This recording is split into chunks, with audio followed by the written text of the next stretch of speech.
Hello, welcome everyone. Hope you're having a great day and enjoying all of the amazing sessions at the convening. We had a great first session earlier, and now we're digging into the nitty gritty. The first session was really about understanding overall equity, what it means, and ensuring you understand how to define it for your organization. We introduced the 5 Ps, which is policy, processes, procedure, practice, and proof. And so the next 4 sessions are about digging into each of those pieces and how to do that for your organization.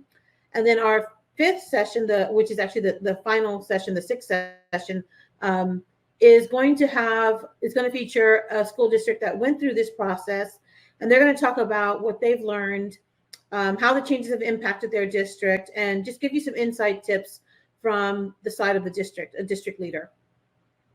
So I'm going to give everyone a few minutes to join. And while you're here, feel free to share with everyone who you are, where you're from. And I'd like to see all the different states and all that good stuff. I still have a few I haven't been to, so it's always interesting to meet people from around the country. We'll give them about 3 or 4 minutes, and then we'll get started. Oh, one other thing, handouts are available. Special thanks to our tech support, Valerie, who made this all possible, because there are a lot of handouts. These are documents that you can use for all of these, for this entire process. I made all of them available for you to review. We won't be using all of them in this session, but by the time we're done, we will use all of these. You will see how all of these documents can be used. So take a look at those. There's also the Hiring Manager's Handbook, and we'll be talking about that as well. So take a look at those documents, get them downloaded, save them, and you should be good to go. Yes, Sherry, we have handouts. So you can get, and they're not, these aren't the end all be all, but they give you an idea of what you need to have. And then I always suggest, every district is different, adapt them, make your own once you see it and get an idea of what you need for each piece of this process. So, but this is a good place to start if you don't have any and this is all new. And if you were in our earlier session, those documents, those handouts are also available in here as well. I'm going to give everyone 1 minute and then we're going to get started.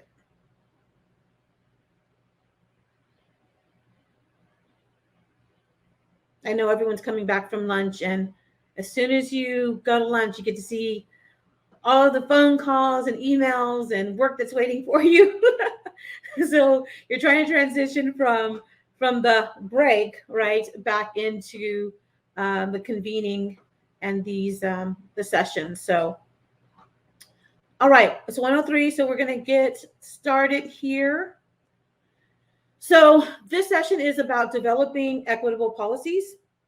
My name is Naomi Woods, and I have been in education for 27 years. I am also an expert in national HRD, which focuses on developing regions and states and things like that around these human resource issues for the purpose of economics and social initiatives. So I love what I do. This is one of the things I get to do. I previously was over college career and military readiness in my state, for a region in my state. And so a lot of this has been things that I have learned as I've become an administrator, and then also as I started focusing on human resource development. Currently working on a PhD in educational human resource development. And so this is my expertise and my specialty. I'm excited about sharing it with you guys. And I know for a fact you will walk away with something new to think about. And I hope that you will.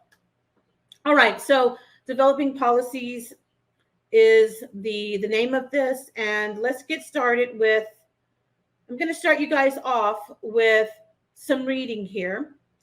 This is a story, and the purpose of the story is that as we walk through the 5 Ps, we're going to keep this story in mind. So we have some frame of reference, a foundation to think about, something that's a little more objective than our own situations. So I'm going to read this first part to you.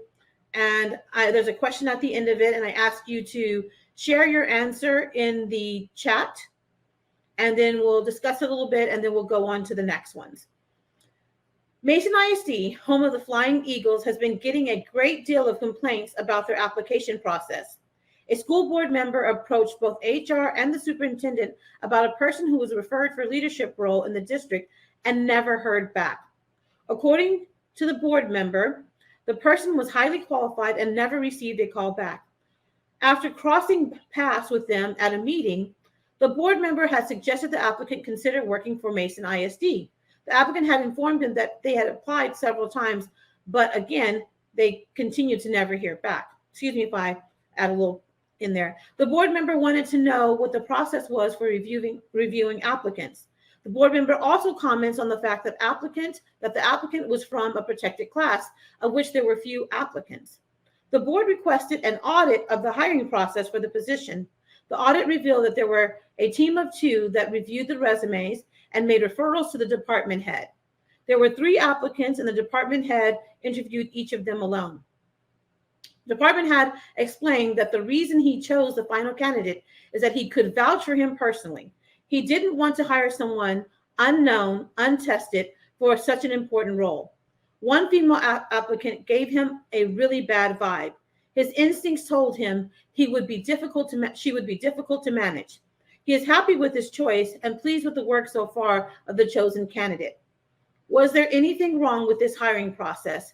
And what, if any, liabilities may have arisen from this process? I'll give you a little while to read that. So essentially, there was a person who applied for the job, who had been applying for a position with the ISD repeatedly and not getting a call back. The board member finds this out and says, this person is really highly qualified from a protected class. He wanted to know why they weren't making the interview process. Upon realizing that there might be some gaps, he's requested an audit, and the audit found that there were some discrepancies in the approach that was used for hiring. So when they spoke to the hiring manager, who had the final say, he said he had a bad feeling about one of the candidates, and he hired the person that he knew. What might be the difficulty, or what might be the issue with hiring, with the approach to hiring in this particular scenario? Tell me what you think in the chat, and what might be some liabilities arisen from this approach, this process.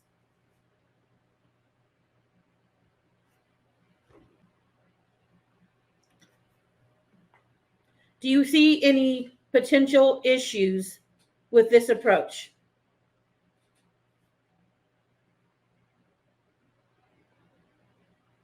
Let me know what you think.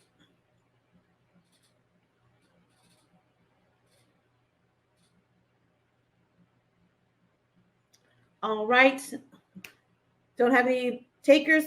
The issue with this, here we go. Have to be very objective when hiring based on facts, not a bad feeling. Good. One person alone making decision can create problems. Thank you, Cheryl.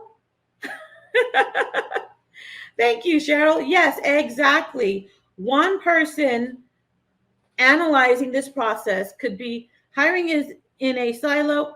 Yes, Timothy Brindler coming through. A best practice is never best practice. It would be better for a committee to be gathered. Thank you. Yes, oftentimes I go into districts, and what happens when you're in a crunch is that you oftentimes you're a little desperate, and so you don't always have time to put your committees together to ensure you have an equitable process. And so a lot of times it leaves gaps in that process or that experience. The issue is that every time you have a gap, you have a liability, right? So one major issue with interviewing a candidate alone is that it can oftentimes become a he said, she said, right? So it's never a good idea to interview alone, okay? It automatically creates a liability for the interviewer, which creates a liability for the organization. The goal of having an equitable hiring process is to ensure that we keep the funds that belong to the community in the community. And so what the goal of creating an equitable hiring process is that we're going to reduce those liabilities and reduce the risk to the community of losing its resources. Great job.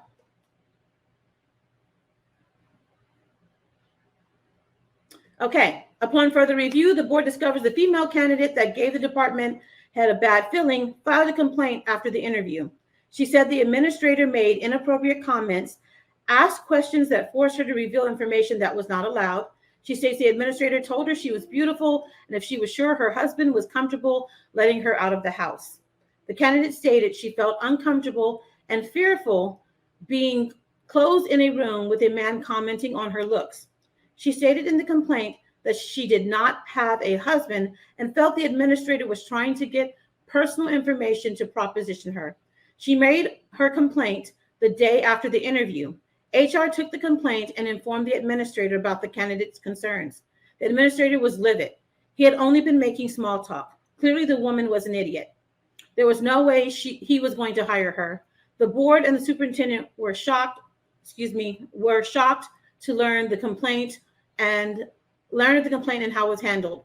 What are the liabilities here? What policies could reduce liabilities or help avoid this issue?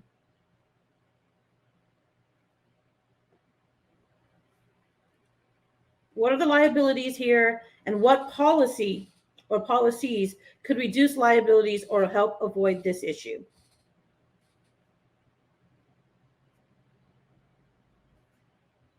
Let me know in the comments. What policy could reduce liability or help avoid this issue? Kind of talk about the fact that you never hire alone, right? You have that committee put together. And the other thing is that apparently this administrator isn't aware of the things that he can and cannot say in an interview. And I see this repeatedly with a lot of our districts. If you're an educator, you probably haven't had a chance to really learn HR or HR law. And so oftentimes we've hired someone in a position of leadership who is not even familiar that they may be breaking a law. So the issue was he commented on her looks. He asked about her husband. These are all things that are not permitted within an interview.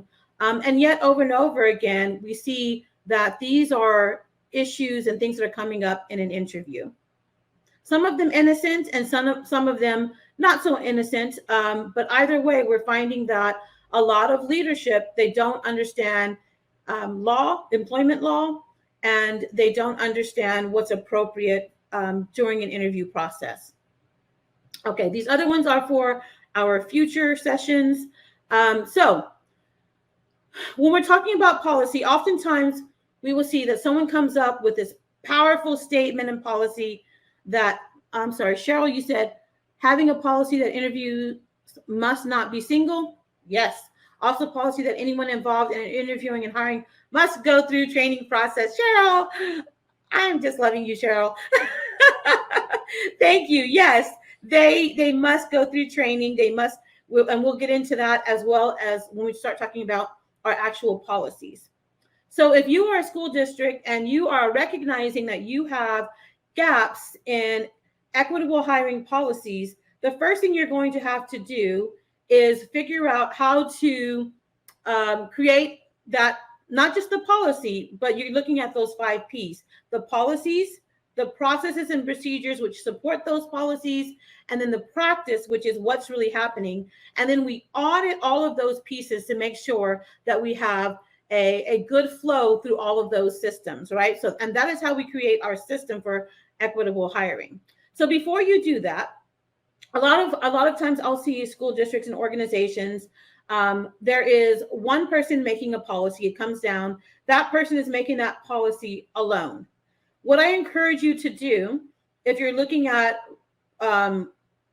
trying to create this process, an equitable hiring process for your organization, is to approach it like a project. And when we do that, we have it's a lot more efficient. We have checks and balances. We understand who should be part of that policymaking committee. We understand how to do the evaluation, when we're going to do the evaluation. So this isn't about selecting a single policy, but this is about creating an initiative to create equitable hiring policies for your district. Okay, so that's a bit different than just saying, I have a policy, we don't discriminate against people based on race, religion, or any of the protected classes. Oftentimes I see that. And so when I go into a school and I say a district and they say that they are equitable, they are 100% sure they are equitable, what I say is, can you show me? And oftentimes that's where the gap is in the show me piece. The policy doesn't oftentimes actually tell someone what is expected of them when they're hiring. It's just a random policy out there about how they are not making decisions based on race, et cetera. And you need more than a single policy to protect your organization and your school district. You need a system. So when you are going into creating an equitable hiring process, right, you need to approach it like a project. And every project has a project manager. And so you have to approach this process like a project. And so why do we need project management when we're doing this? Well, when we look at data, it tells us that 19% of organizations deliver successful projects at least most of the time. Think about that, only 19%. How many times have you been part of an initiative for a school district or an organization that starts off really great and it just fizzles out, right? Maybe you lose the person who was handling it. Maybe you lose the leader who really supported it. Maybe something more important comes along, or something that feels more important comes along. So if you don't approach it as a complete project, meaning that if you don't reach your goal, the project is not done, and meeting your goal is not an option, then oftentimes it will fall by the wayside, okay? So only 30% of organizations deliver on time. So every project has a time limit. I've worked with a lot of school districts who have started initiatives to create equitable hiring practices and compensation initiatives, and it ends up being a 5-year process because they've never set a date for this project to be done. So thinking about that, when you start this initiative to ensure that you have an equitable hiring process, you're going to need to have a timeline that keeps you moving toward your goal. 36% deliver projects on budget. That means, what is that? That means a large percentage of people are not delivering on budget. Oftentimes when you're setting up an initiative to really, you're talking about training people, right? Creating resources for hiring managers, that has a budget. That's a dollar amount attached to it. And so you need to be able to quantify that. Additionally, what people don't think about is if you have an employee or employees or administrators working on this initiative, that also takes up resources. And one of the main things we talk about when we're looking at that big project is quantifying our commitment to equity, because that is a piece of information that you can share with your community at large and with your partners. So if you have an administrator who's overseeing this and you're dedicating 40 hours, right, for this entire project, well, then you can quantify that. You can quantify it in hours, but you can also quantify it in dollar amounts, that your school district is committed to equitable hiring practices or equity. And this is what you've committed to it, right? You've committed, maybe the person is $250 an hour over 40 hours. So that's your dollar amount that you've committed to this project. That's something that you can market to your partners and to the community at large. So only 44% deliver projects that meet original goal and business intent. What we're talking about there is what we call scope creep. And we'll talk a little bit more about that down the road. But scope creep is when you start an initiative for a specific purpose, and then everyone starts adding on to it, right? They say, well, you know what? You know what's really inequitable is funding for sports. And that is a very important issue, but it's not the issue that you're dealing with in this particular project. So when we start writing our scope and our business case and our project charters and all of those pieces, we're doing that so that anyone new who comes along, anyone who's hired or gets on board, or any person who wants to find out what the purpose of this is, there's a document that tells them that this does not incorporate, this doesn't incorporate compensation. It doesn't incorporate equitable funding for sports. It doesn't incorporate funding for parent activities or family engagement. This is specifically about equitable hiring. And the reason why that's so important is that if you don't do that, it will continue to get bigger than necessary for this particular project. And also it pushes your dates back for completion. So you figure your scope out, and then you stick with that scope. You can make adjustments. There's room to make adjustments. But again, it needs to stick to and align to the original purpose of the initiative.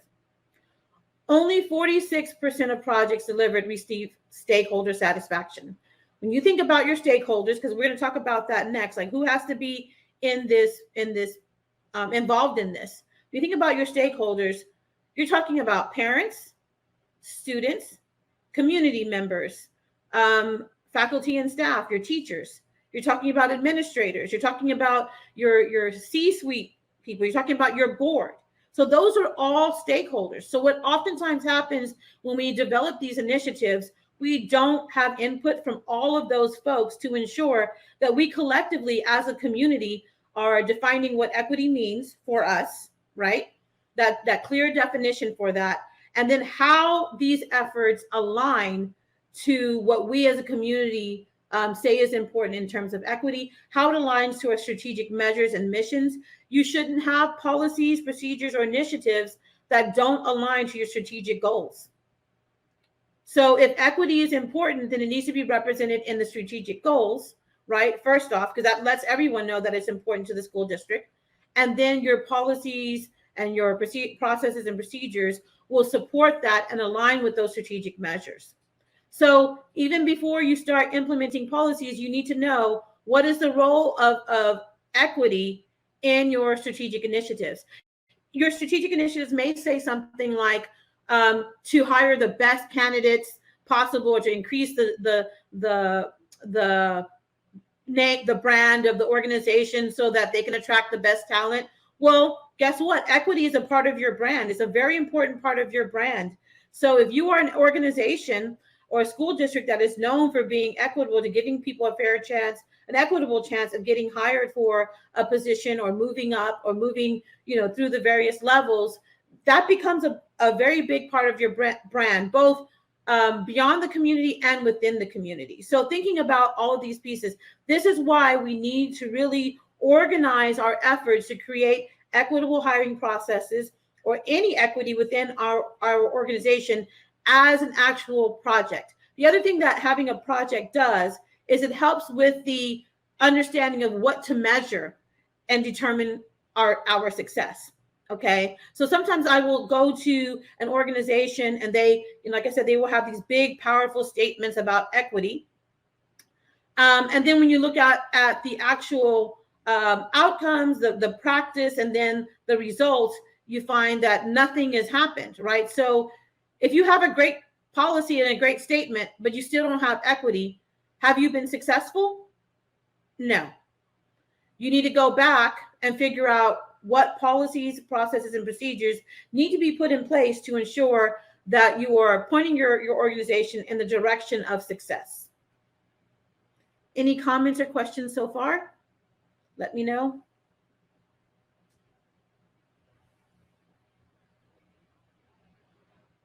So a business case. A business case explains the purpose of a project, a design, a way that makes it shareable for faculty, staff, and community members. A lot of people skip this piece, and then a community will hear about something and they'll lose it because they don't understand it. They don't know what it means. But the purpose of the business case is that you yourself, your organization, is agreeing upon the purpose of this project or this initiative, right? So again, if the goal is to create an equitable hiring process, then you define what that means in this business case, and you explain why it's important, okay? So it confirms the need for opportunity, highlights the level, need, and requirements. So what are the requirements? How are you going to know when you're successful? There are a lot of organizations that mistakenly think that, that they're really focused on increasing the number of protected group. And their ways of doing that is to simply hire people from that protected group or class without regard for whether or not they meet the requirements. Is that going to support equity? It's not. Number one, those people don't know that they are not qualified, and that's the reason that they were hired for, as we spoke about in the first session. Those people are oftentimes outcast within their peer group because their peers know, but they don't know. And those people are most likely to leave. The goal of equity isn't to just order from a menu a group and class of people that makes you look equitable. The goal, according to federal law, is to reduce the barriers to qualified candidates. Think about that. Reduce the barrier to qualified candidates. What happens more often than not with a lot of school districts that I've had the privilege to work with is they'll say, we're not getting applications from protected classes. And then when you go in, you find that they are, but they have no process to acknowledge or identify or move qualified candidates through the interview process in general. It's just people looking at resumes and going by how they feel or their instincts. And I like this resume, I don't like this resume, etc. There's not a legitimate process in place that's aligned to law that ensures that there are reduced liabilities that lead to better equity. So thinking of, keeping that in mind, understanding that it's not just statements, it is about the actual delivery. You have to have a business case, because that is a way of communicating to your organization why this is important. Let them know it is something valuable and important that's happening. And it kind of, again, it highlights the level, the needs and the requirements. It shares information about the potential approaches. You're not necessarily choosing your approach just yet because you haven't gathered all of your stakeholders yet, but you're beginning to think about these may be some ways to potentially increase equity in the hiring process. And this applies, again, to all initiatives that you do within your district. We're talking about equitable hiring now, but it applies to all initiatives within your district. They are projects. There should be business cases. There should be a project manager. There should be an understanding of stakeholders and how they need to be engaged, all of those things. And when you don't have a process to manage those projects, things can go awry very quickly. So, and then finally, it does explain why a chosen path may be taken, right? The benefits, the return on investment, and may list accountable individuals or departments. So you don't have to necessarily start all of that yet. For instance, if it's being required by your board, right, then superintendent is up for being responsible for this particular initiative from the get-go. So, but it may list the high-level people responsible for requesting this initiative. Any questions or comments so far?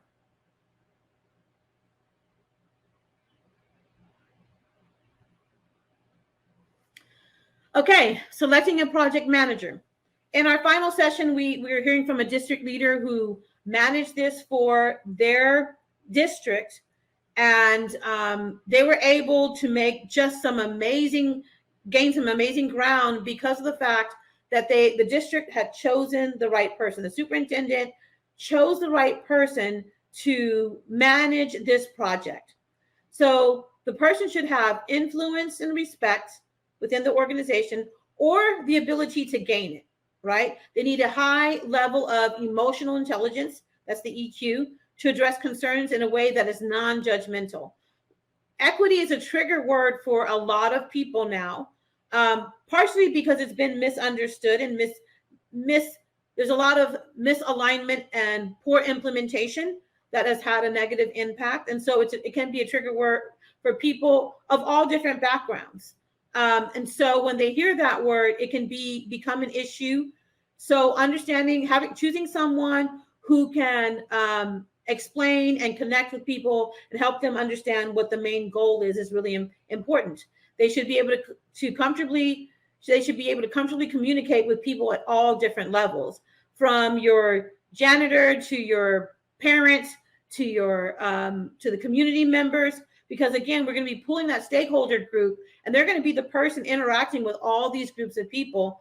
If you have someone who doesn't have that skill set, you can find yourself dealing with a lot of additional work and issues potentially, because people don't clearly understand what the purpose is. Any questions or comments about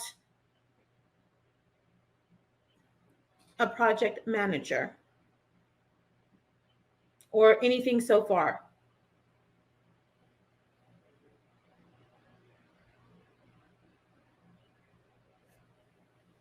Okay, now you've identified the person, your champion in your school district. Now we're going to start taking some of our first steps, right?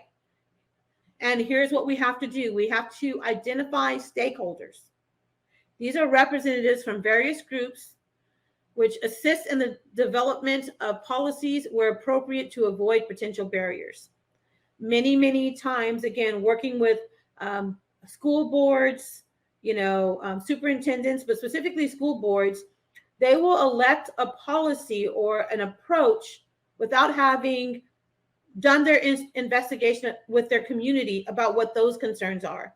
And so sometimes they will elect something and people will come back and say, they hate it, or sometimes people just never show up to engage because they don't believe that the adopted approach is in their best interest or representative of their true concerns.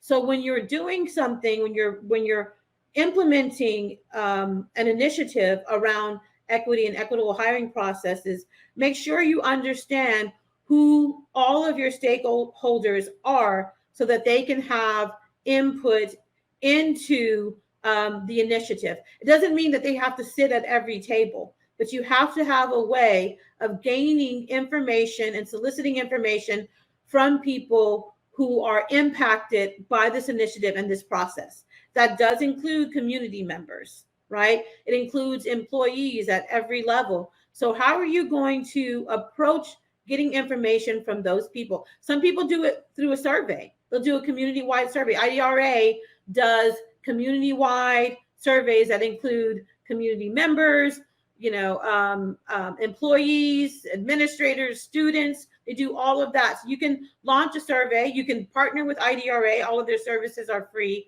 to launch that, to understand you can hear the voice of all of the different stakeholders.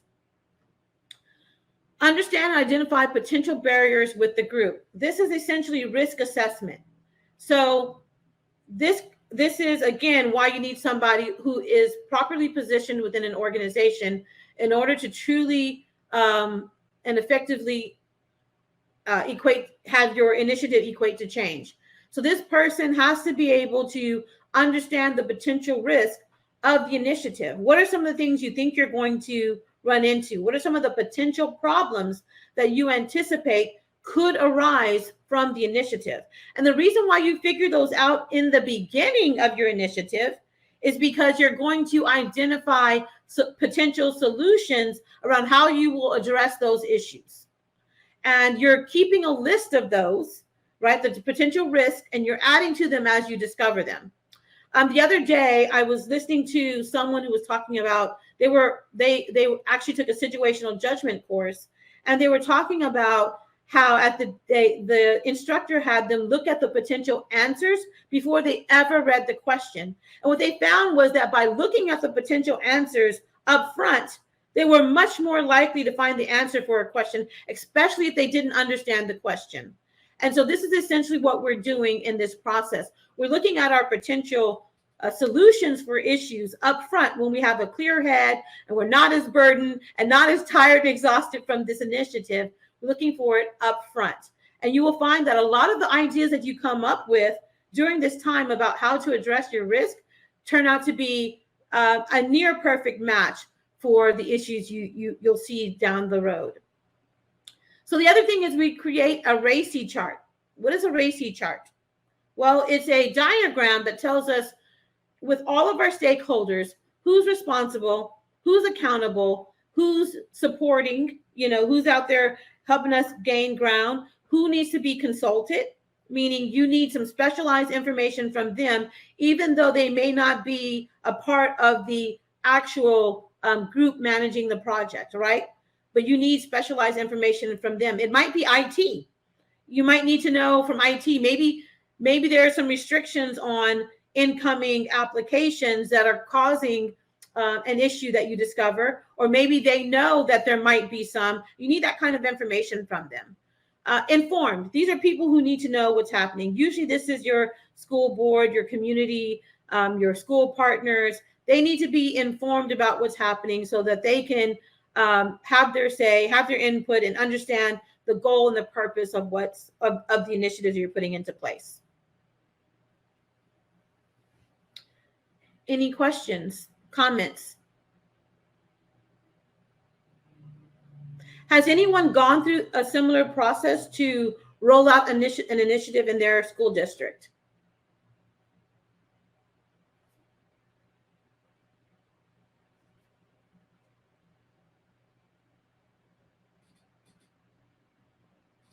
Have you ever been through a similar process for your initiatives? Let me know in the chat.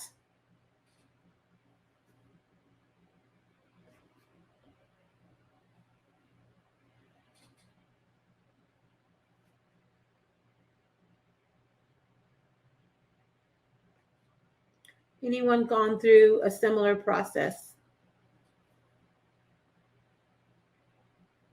This is not the normal process for, thank you, Susanna, excuse me. This is not the normal process for implementing initiatives and projects in a school district, but this is the normal, this is an improved way of doing so, again, because we have our checks and balances, and it helps us cover a lot more ground and reduces those gaps in our approach to managing projects, especially around equity.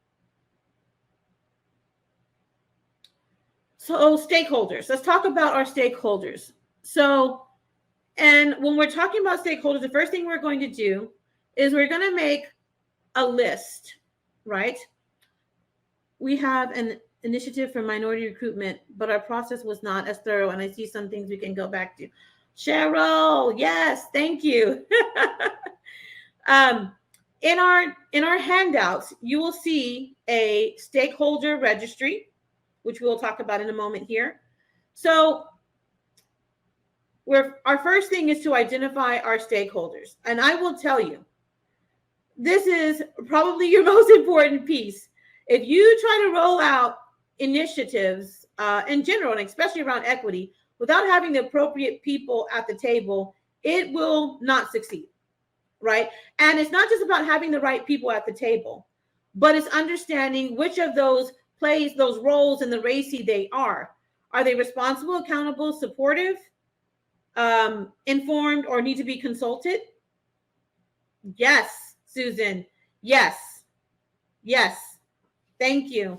If you don't have those people at the table, then it may not even be intentional. Sometimes there's a group of people you don't even know exist. And this is the purpose of the identifying stakeholder, is to sit down with your group, with your identified group, and discuss who needs to be at this table, who needs to be a part of it. What groups do we have in our district that need to be identified before we move forward with this project?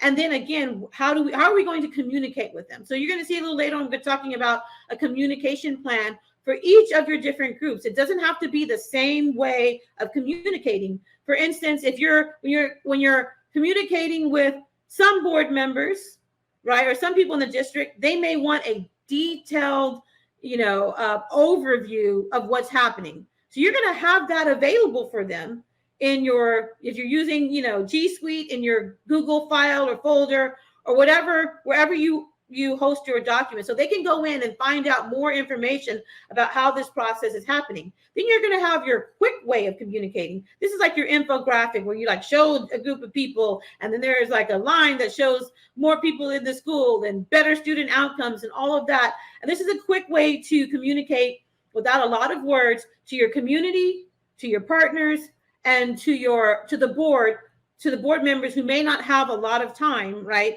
to go into the nitty-gritty of the details of your project. So the other thing that we do is we use a heat map. And so I believe that's in the next slide or two. But a heat map shows you where a person is at in terms of involvement and concern about the project. And that also is another way that helps inform how you communicate and what you communicate to those people on the heat map. Identify ways to communicate for different stakeholders. Like I said before, depending on who you're talking to, you have to adapt your language for the group of people, for your target audience, right? If you're talking to the vast majority of parents, what they really want to know is, what are you going to do about the fact that we keep hearing that you guys don't even hire people in a way that's fair, and lots of people have tried and they can't get in. What's your process? What are you guys going to do to reduce the negative impact on people who are applying for jobs at your district or your organization? So thinking about that, if you have a group of people who are very concerned and very unsure and untrusting about your initiative, you're going to think about how and what needs to be communicated to that group to help them see that this is a priority and you're taking the necessary steps. The other thing that you're going to determine when we get to communication is consistent communication. Oftentimes the thing that gets everyone, whether it's in your hiring policies and processes, whether it's in your communication, is consistency.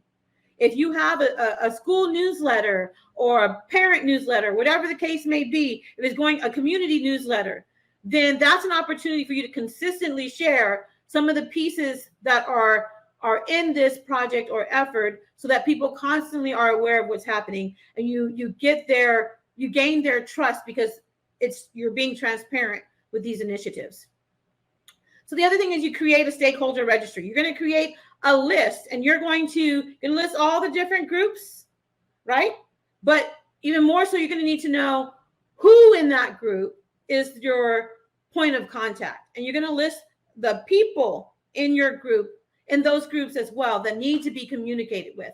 I guarantee you there's always some community member or parent who has a way of contacting and getting to know all people. That's the person that can get the news, the local media out to your school, when something doesn't happen, that's something that's bad that happened, you need to know who those key people are in those groups and in your list of stakeholders. And then you create a specific way of communicating. That doesn't mean you have to create 100 different ways. You may have 4 different ways of communicating information about your project. And again, it might be an infographic, a file for people who are active members with working in the district, for the school board and employees. You may have another for the community at large and another for your partners. So, but you want to be able to communicate on multiple different platforms and with different approaches for your targeted audience. Any questions or comments so far?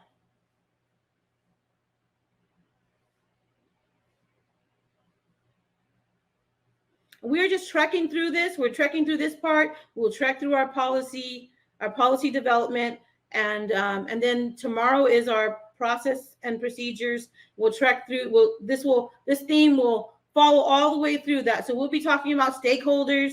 We'll be talking about communication. We're talking about our registry. You'll see it repeat or pop up over and over again, because that's the way I want you guys to be able to think about your approach to creating an initiative around equitable hiring processes. It's not just making up policies and hoping for the best. It is creating a system. And if you are not organized, and if you are not have a way of understanding your stakeholders and communication, who's your point of contact for the project, and all these pieces, you don't have a system.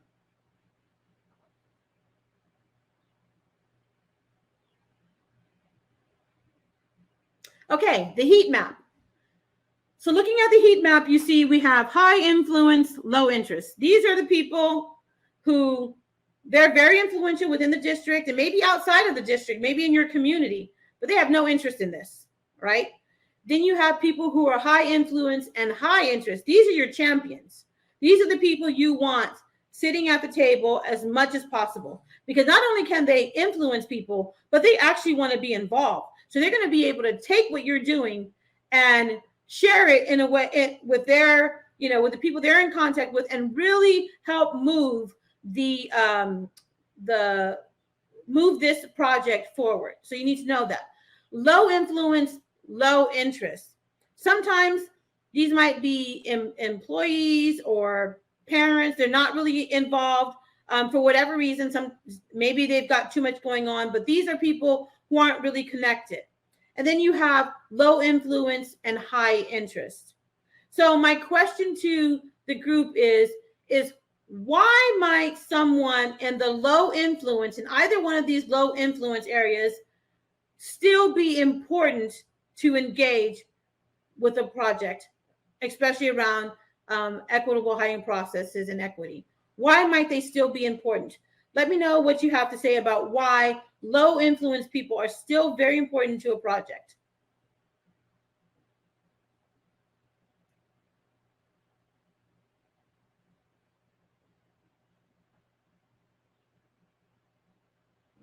Why are low influence people still important to your project?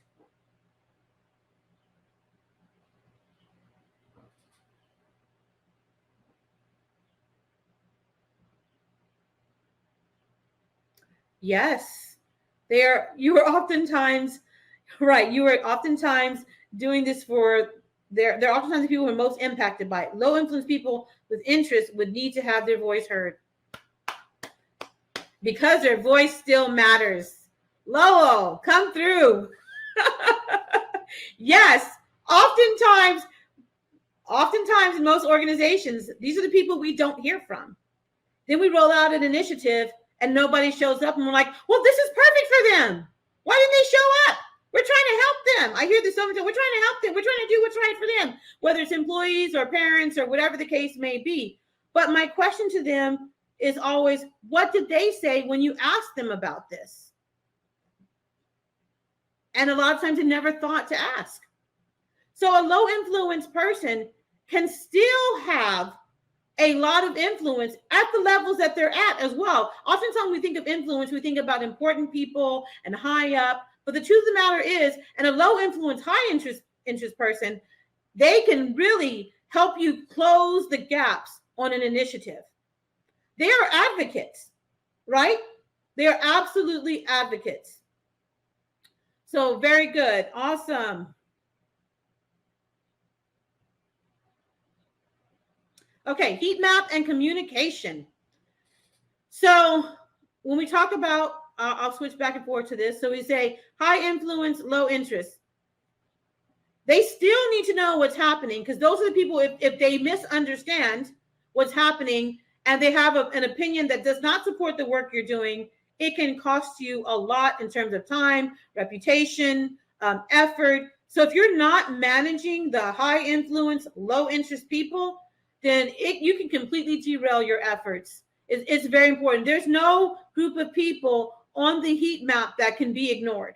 So just understand that. The way you may communicate with them, the way you may engage them will look differently, but there's no one on the heat map that can be ignored. And oftentimes, a lot of our efforts do not take into account everybody on the heat map. So I encourage you to make sure that you know, again, who is supposed to be engaged, who the stakeholders really are. So a key player, your high interest, high influence person, they are a key player. They focus efforts on the group. They involve they're involved in governance. They engage and consult regularly. Sometimes a high influence, high interest person is just somebody who can come in and give you, consulting services, supports, dollars, etc., to ensure that your initiative is successful. And so, they may not, again, need to sit at the table all of the time, but you do need to figure out the best way to leverage that key player. So show consideration. Make sure for our low interest, low influence people, high interest people, you're going to make use of their interest through involvement in low risk areas, right? So your low influence, high interest person, you may not necessarily put them in front of the news crew, right? Depending on the situation, but you're definitely going to make sure that you give them a space in this effort. They are ambassadors for the project, for your equitable hiring process. So when you're talking about equitable hiring, these are oftentimes employees that you may not always see all the time, or see as highly influential, but still have a lot of people who are looking to them at their level for answers and information. And if not, then they're in a position to share that with people who might become high interest people at their level. Okay. So they say that this is the least important, informed via general communications, newsletters, websites, mail shots, aim to move into the right hand. So your low influence, low interest people, you're trying to move them into the low influence, high interest area as well. Because again, you want to move them from, it's not that important, to an ambassador. So thinking about how do you communicate with people in this box and what helps them move over into this category. Comments or questions? By the way, if we finish early, I usually stay on to answer any questions and all of that, but I don't like to hold someone past the important information that's been given. I don't want to make up information to give you. I just want to make sure you get what you need to be able to address this particular process in creating an equitable hiring system. But I will stay on and answer questions if we happen to finish a little early. We still have a lot to go though. So, okay. So Racy, if you haven't heard of Racy, just let this burn into your mind. Because when you create a project, oh my goodness, have you ever had something happen? You're trying to find the person who's responsible for it and nobody knows. They're like, oh, it's Bill. No, it's Bob. It's this person. And you cannot figure out who it is. Okay. Or someone who's accountable. This writing out your Racy and keeping it up to date as people turn over, have to move over to other projects is so important, because you want everyone to be able to know who to contact about any particular issue or area. And so this is done for every task, right? So if you have a task where you're saying develop policies, and you've got a group of 6, right? So you're going to assign, so in that developing policy, you're going to have these processes, these steps, and you're going to assign them to the people in your group. So Bob might be responsible for researching the most up-to-date policies, the equitable policies within educational institutions or K-12, right? And then he might be responsible for that, but you might have somebody else who is accountable, right? It might be the superintendent or assistant superintendent, or it might be chief of HR. So one person might do the job, but the person who's neck is on the line is the person who's accountable. Generally, that's our superintendent. Sometimes there's somebody else around that area that he's holding accountable as well. So you have to understand which of these you are, and then which, for all the tasks you're going to do, for all the things you're trying to accomplish within your initiative, who is what in those spaces. So supportive, these are people who help and support people in getting the work done. It might be an administrative assistant. It might be a community volunteer, might be a parent volunteer or something of the sort, but they're supporting, they're helping things get across the line. Sometimes it's also just somebody who you can reach out to and get additional information. They may not necessarily be completely part of the project, but they're supporting the work through, again, consulting or providing information, etc. Informed. This group gets one-way communication to keep them up to date with progress and other messages after a decision or action. This is absolutely your community and your parents.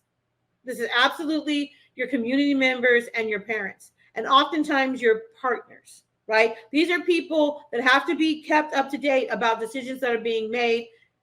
If you miss that mark, you know, you're going to pay for it oftentimes.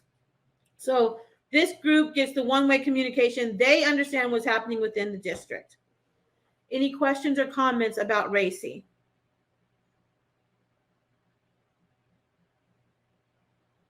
This one, I would tell you, districts love this one, and so do our nonprofit organizations, because oftentimes there's so much confusion just because people don't know who's in charge of what. And sometimes you find in organizations they don't want to put it down in writing because it is a moving target.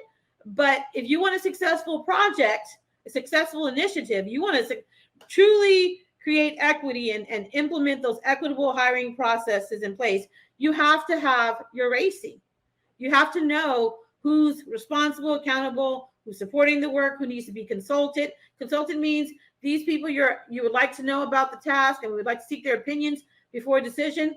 I see decisions that are made sometimes about hiring and approaches that don't include HR, and there's some law that you don't know about, some new law that you didn't discover because that's not what you do. So it's really important to keep this Racy aligned.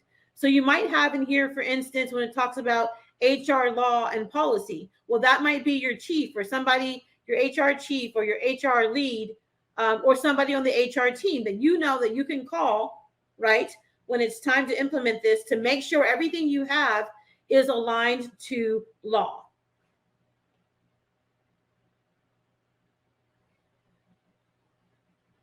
Any questions or comments?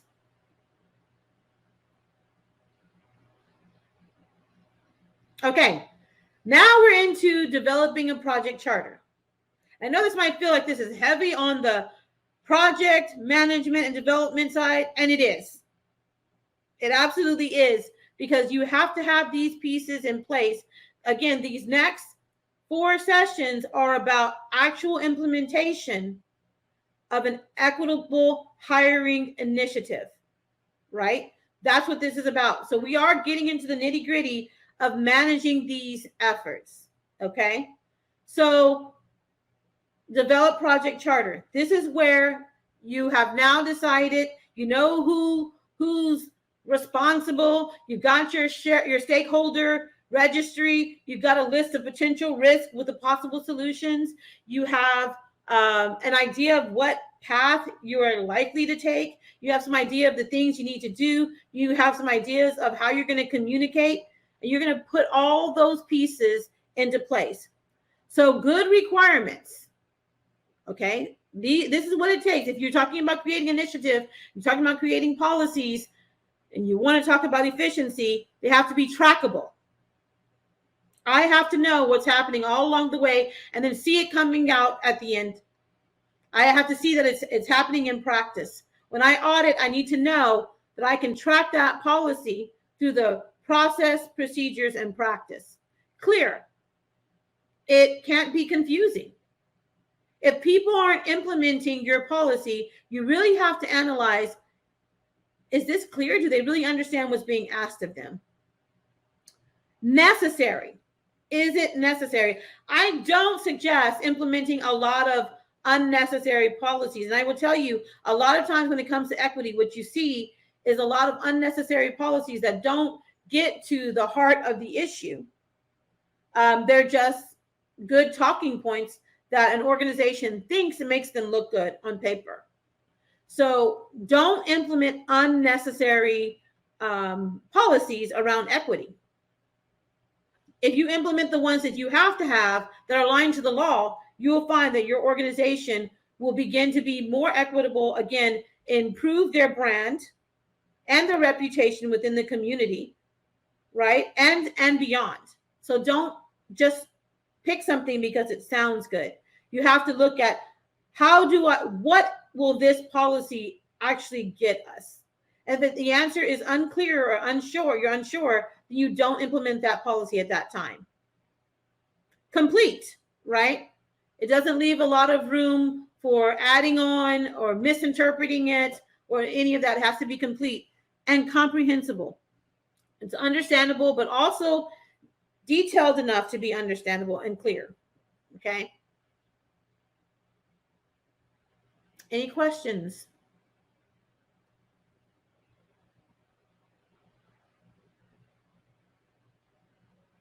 So when you're creating your project charter is going to be for your equitable hiring initiative, right? You're now working on a project that will ensure your organization has an equitable hiring process and system, okay? In your charter, these are the things you need to have. A purpose, the why. High-level project description, boundaries, and key deliverables. So what we do oftentimes is we make it very clear what's being covered in this initiative. Again, so we don't end up with scope creep with somebody saying, oh, it should be this. Oh, you could do this also. I mean, they may have some fantastic ideas that just don't apply to equitable hiring right now, which is what we're working on and focusing on. Pre-approved financial resources.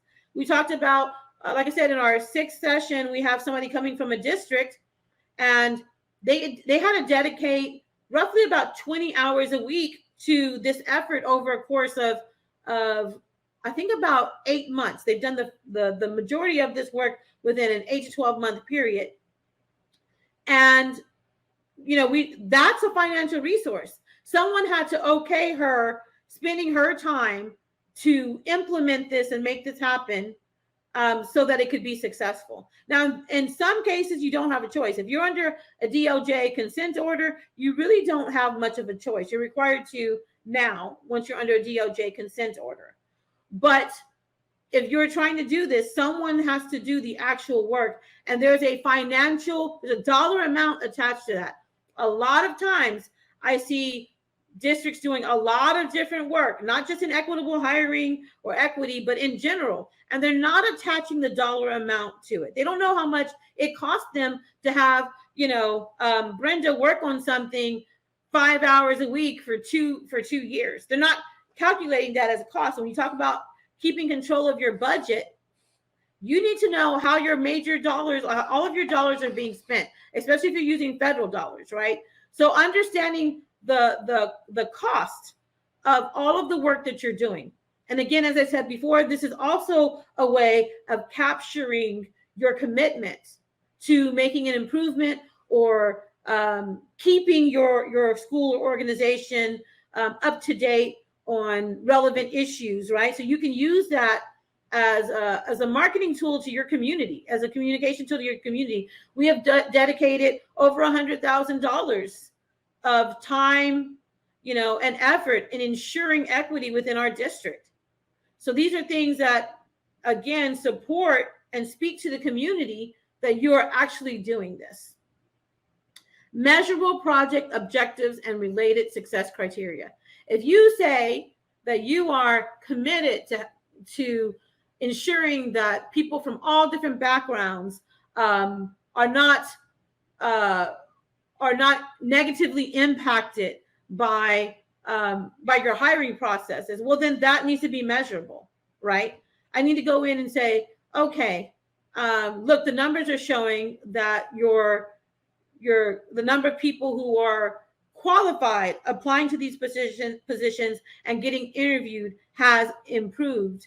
I need to be able to measure that. I need to be able to say in an audit that everyone is now on the same page and they're turning in these assets that support and justify their selection process and choices for positions now. And now, if anyone ever makes an accusation, we have proof in our documents that show we have an equitable process. And I will tell you, audit is the session number 5, but You don't want the first time you look at your files and resources and all that to be when the DOJ or when the law comes in. You do not want the first time anybody's looked at your process to be then. It's too late then. Even if you're a great organization, if you're not monitoring and auditing, you have gaps in there that will be easy to identify for people who are coming in to audit you, because you're in trouble with the law at this point. So you make sure you do it yourself. There should be no surprises. If someone makes a claim against you, you should know what's in your files and folders. You should know with absolute certainty what will be found. How many of us can say that? Very few organizations can, but that is where your liability lays. Because once they find something that shows that you have gaps in your process, well, then you can actually be liable, whether it's legitimate or illegitimate. Right? Whether it's legitimate or illegitimate accusations. And I've worked with an organization that had someone who made illegitimate claims. I mean, it was fake. We had all the internal evidence that it was not true, but we didn't have documentation that it wasn't true. And they had to pay the gentleman. They had to pay him for his false claim. And so again, we do all of this to ensure we are protecting our community and our organization. The dollars that we get, they stay within our community. This is a way of ensuring that we can do that. So we have key stakeholder lists, the overall project risk. What are the risks? We might say on one hand, this is proof, this dollar amount is proof that we value it, but another group might say, well, that's a risk.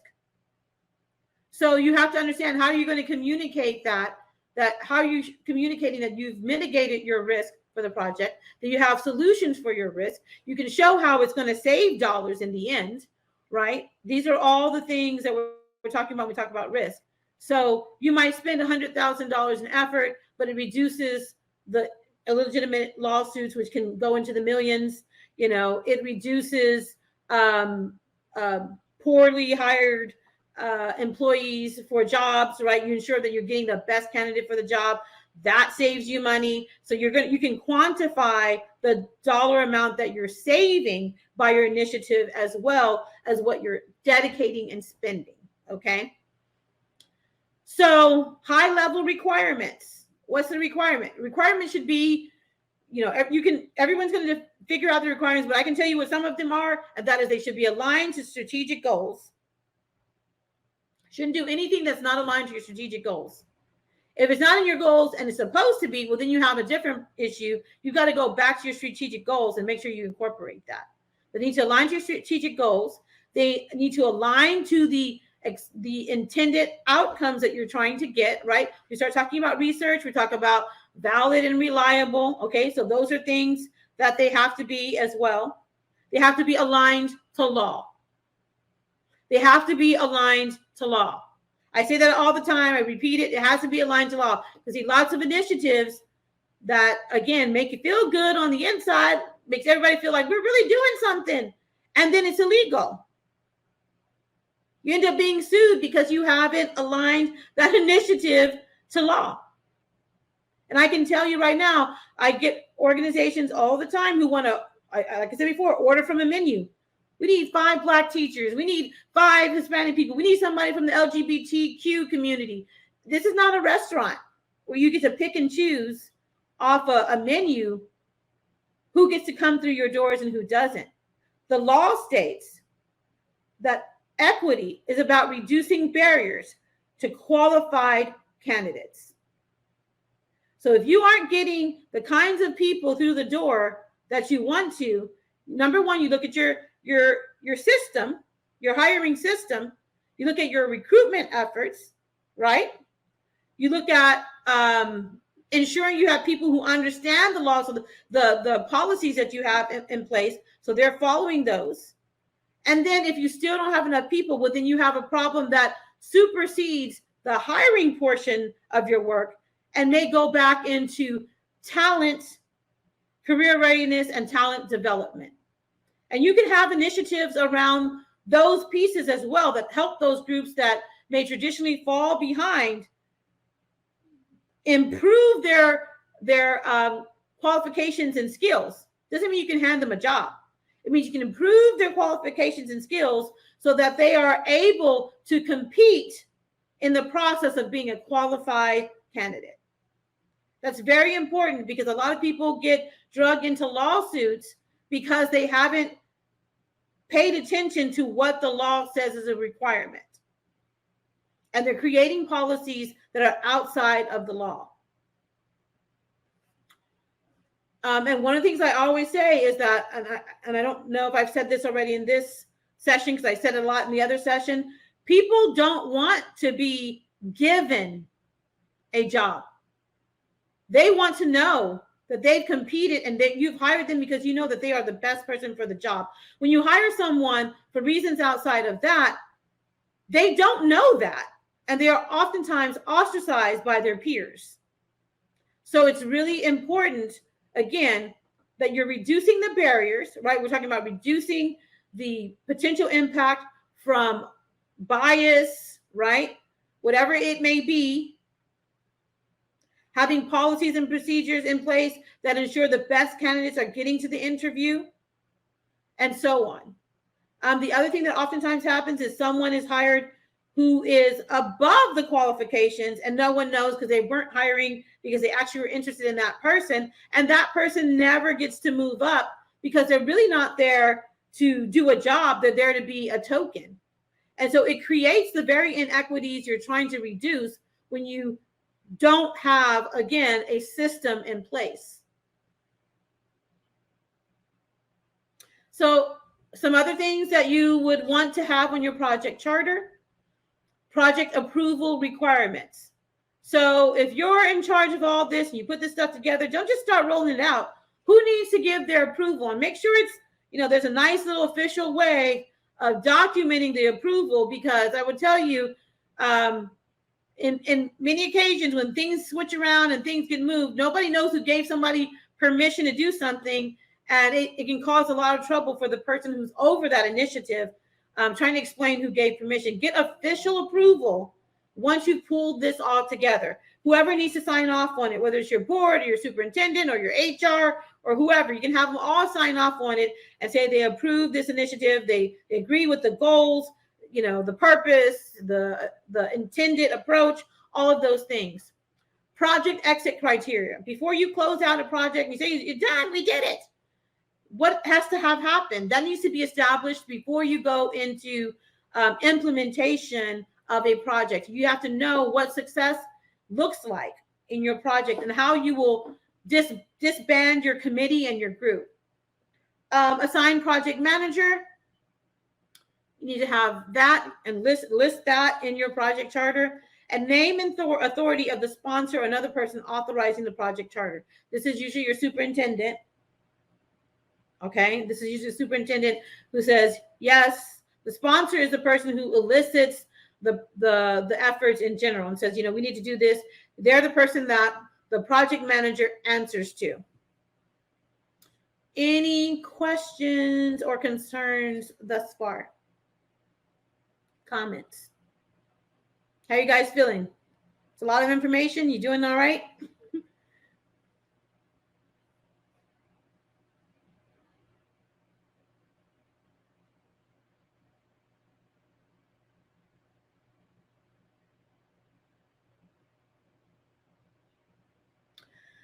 Okay, now we're going to start talking about our actual policies, going into policy. And I'll have different scenarios. Some will directly relate to equitable hiring. Some will just directly relate to what do you do and where's the liability. Again, we are creating, thank you, Timothy. Yes. Remember, we're learning how to think about policy, right?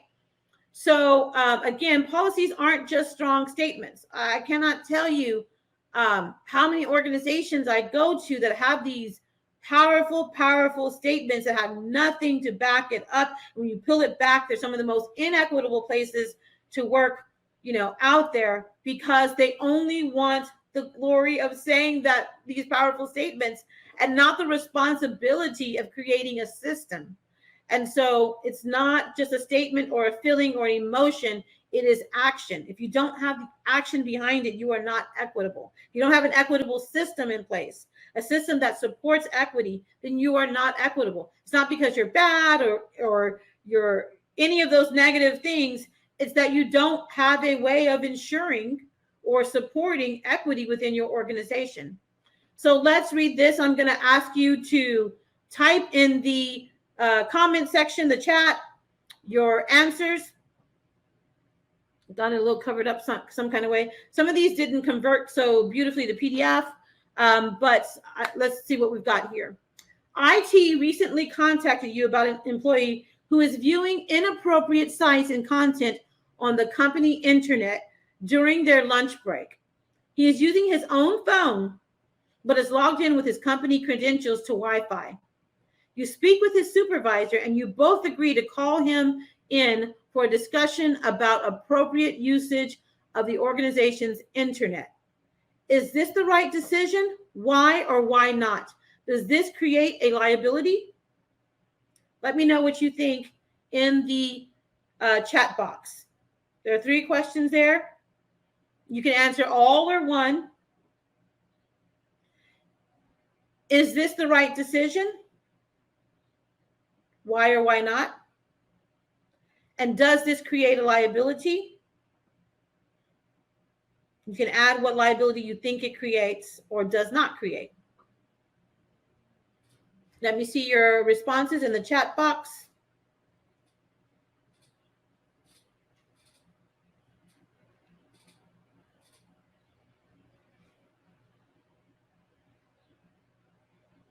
Timothy, you are just on it.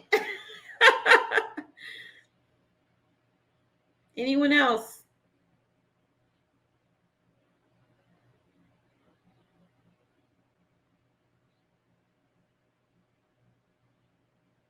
Anyone else have some ideas around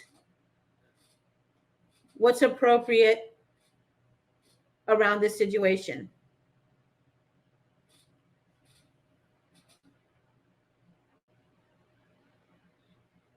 Thank you, Susanna. Susanna said yes, because there are issues with what sites are being used. Yes, they should call them in and address the matter. Yes, this creates liability to the district. The district should have acceptable use. Ada, there you are. You were in my first session. Ada, come through. Here's the situation. If you don't have a policy, thank you. Thank you, Cheryl. Thank you very much. Cheryl says appropriate to address good that both would be present for the conversation could be a liability if it's not addressed. We have an acceptance use policy that addresses this. The key, both Ada and Cheryl have pointed out that the key is they have a policy in place. In this particular organization, they had no policy. They had no policy. So if they would have called him in, because these cases are real. If they would have called him in and said, excuse me, we know what you're doing, we need you to stop, they could have created a liability because they don't have a policy. If you don't have a policy, you cannot speak to, address, or discipline an employee for something that you have no policy or guidelines in place for. So if you have people in your organization outside of just breaking the law, right, who have all kinds of creative ways of getting the people they want into place in ways that are inequitable but not illegal, you can't address them if you don't have a policy in place. So if you don't have policies around equitable hiring practices and systems and the processes and procedures, you can't address someone who is being inequitable, with the exception that they're breaking the law. So policies, they protect your organization. So as we're going through this, one of the things you'll need to do is to go back and look into your hiring policies and determine where the gaps are in the policies. Because long before you can hold anyone accountable for how they're hiring, you have to have a policy first. So the other thing is if you had spoken to this person and then you created the policy, what does that look like? If you create the policy after speaking to an employee about it, about their behavior or expected behavior, well, then you have a liability. It looks like retaliation. Thank you, Susanna. It looks like retaliation. It looks like then you've created a policy to target a specific employee. And listen, sometimes you have an employee that you really need to target, right? So you have to be really strategic in that approach. You still have to be equitable in that approach. You cannot call someone in to be talked to about a policy you don't have and then create the policy, because now what you've done is create a liability. He can say that he is being targeted, unfairly targeted, which may be true. And it will be hard for you to disprove that fact, right?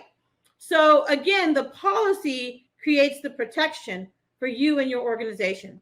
So you should have a method and an approach to reviewing your policies for your organization on a regular basis, even if it's every 3 years. Every 3 years is probably a good window, but you need to have someone who is keeping abreast of recent laws, both federal and in your state and locally, who can make sure that you're consistently aligned to the law.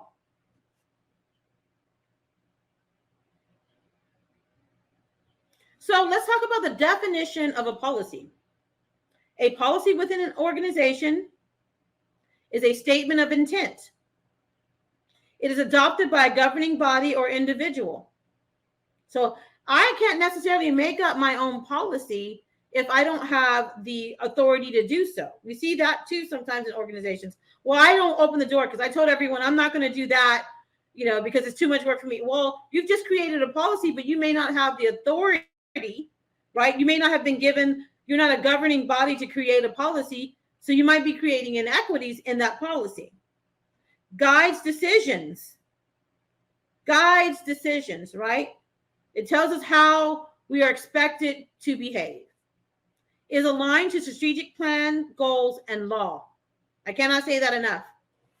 It must be aligned to your strategic goals and the law, and it's reversed, the law and your strategic goals. It helps achieve rational outcomes.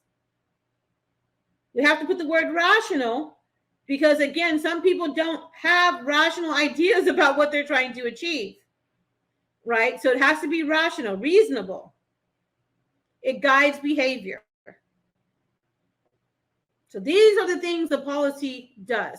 The policy, again, targets somebody, exposes a certain group. If it does any of those things, you might not be aligned to the law. You might be interrupting your strategic goals and plans. So you have to understand what a policy is meant to do before you create them. Questions or comments?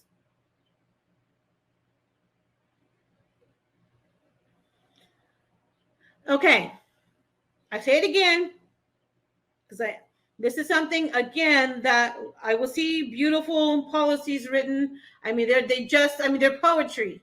They're just wonderful. They make you feel all warm inside. But when you look at them, they may be illegal or not supporting the strategic goals, in which case they're not relevant. They shouldn't be in place. And the strategic goals are so important for your organization. If you can't show an initiative is aligned to your strategic goals, then you have one of two choices. You can't implement the policy, right? Or you have to adapt your strategic goals.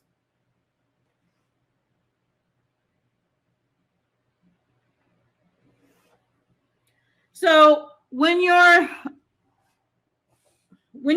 working on this, I'm not going to spend too much time on this because we go through it in practice and policies and procedures. But when you're putting together your group of stakeholders, right, that you're going to create your policies with, a lot of times I go into an organization and they're like, oh, we tried that. It didn't work. Everybody was arguing and fighting and we couldn't get anywhere. Well, guess what? That is actually an important part of the group development process. That's the forming is you've now got everybody you need to get, right? You get to know each other. You're like, oh, hi, Bob, and all that good stuff. But then the storming is high levels of conflict. People quitting. I hate this team.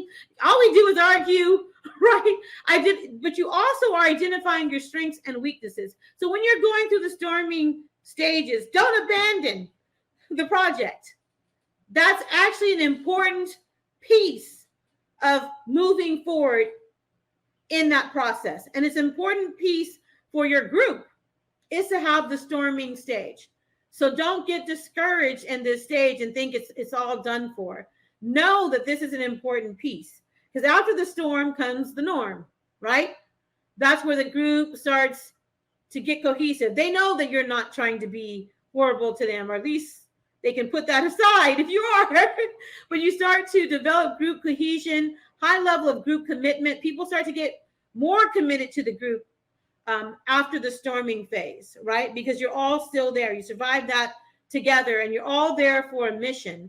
So just know that after the difficulty and the conflict, there is an end to that in most groups. It is an important part of group development. So don't abandon ship. Norming, develop cohesion, high level group commitment. Performing, reach a level of maturity to consistently reach its task. Members are valued. Communication is clear. Group takes ownership of the new culture. Look at that. So after all that conflict, you can still reach a stage where you're a high performing team. Too many people break apart, fall apart because there's conflict in this process. Conflict is to be expected. You're going to have a lot of different people with different perspectives and different ideas. So whatever the case may be, when you're rolling out something new and putting a group together, just know that this is part of the process. I know we all wish we could move past it, but it's part of the process.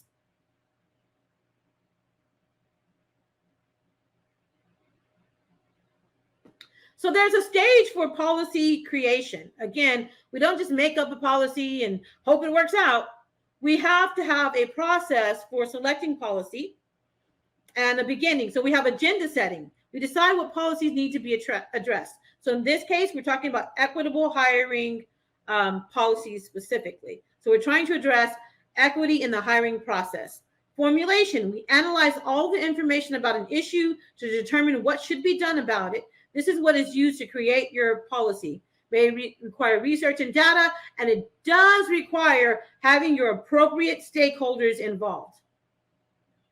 It does require having your appropriate stakeholders involved. So then we have what we call logic models. And you don't have to use logic models, but sometimes they're just a really quick way of communicating things to people who are visual. We'll talk a little bit more about those in the process and procedures. But a logic model talks about what your inputs are and what your outputs should be. Okay? So what do you have to put in order to get the outcomes that you need? Those are things that help you determine whether a policy is appropriate. And there's two types of those. There's the theory of change, and then there's the program. So we'll talk a little bit more about those down the line. But it's a quick way of ensuring, just jotting down some notes and trying to figure out if a policy is really aligned to your efforts. Then finally, it's the adoption process. I encourage people to have a formal adoption process for policies because it creates transparency for the community and for the people in your organization. There's nothing worse than, and I could probably spend 2.5 hours just on this, on the crazy policies people have come up with because they don't have an official way of coming up with a policy. And how often is put them on the verge of being sued into the ground because they have no system for adopting policies. If you don't have a system, create one. It's your checks and balances to keep any new person or old person from creating something that creates a liability for your organization. So if there's no process or formal steps, a group may create them for the future policy making. It's a perfect chance. You don't have to make it complicated. You don't have to make it super hard where like it's got to go, every policy has to go to the board. Depends on your organization, right? Depends on your school district. But there should be something formal. There should be something formal in place so that you don't have people randomly coming up with policies for things that annoy them but create, again, the liability. Any questions or comments?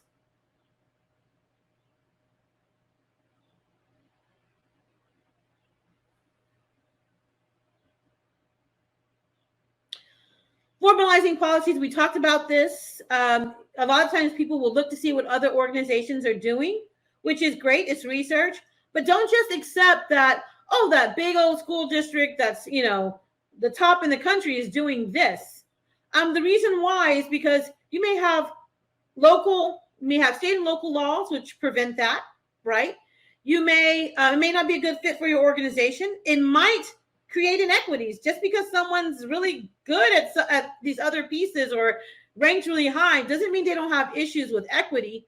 You need to make sure that any policy you have, especially if you're borrowing it, you're adapting it to fit your needs and requirements.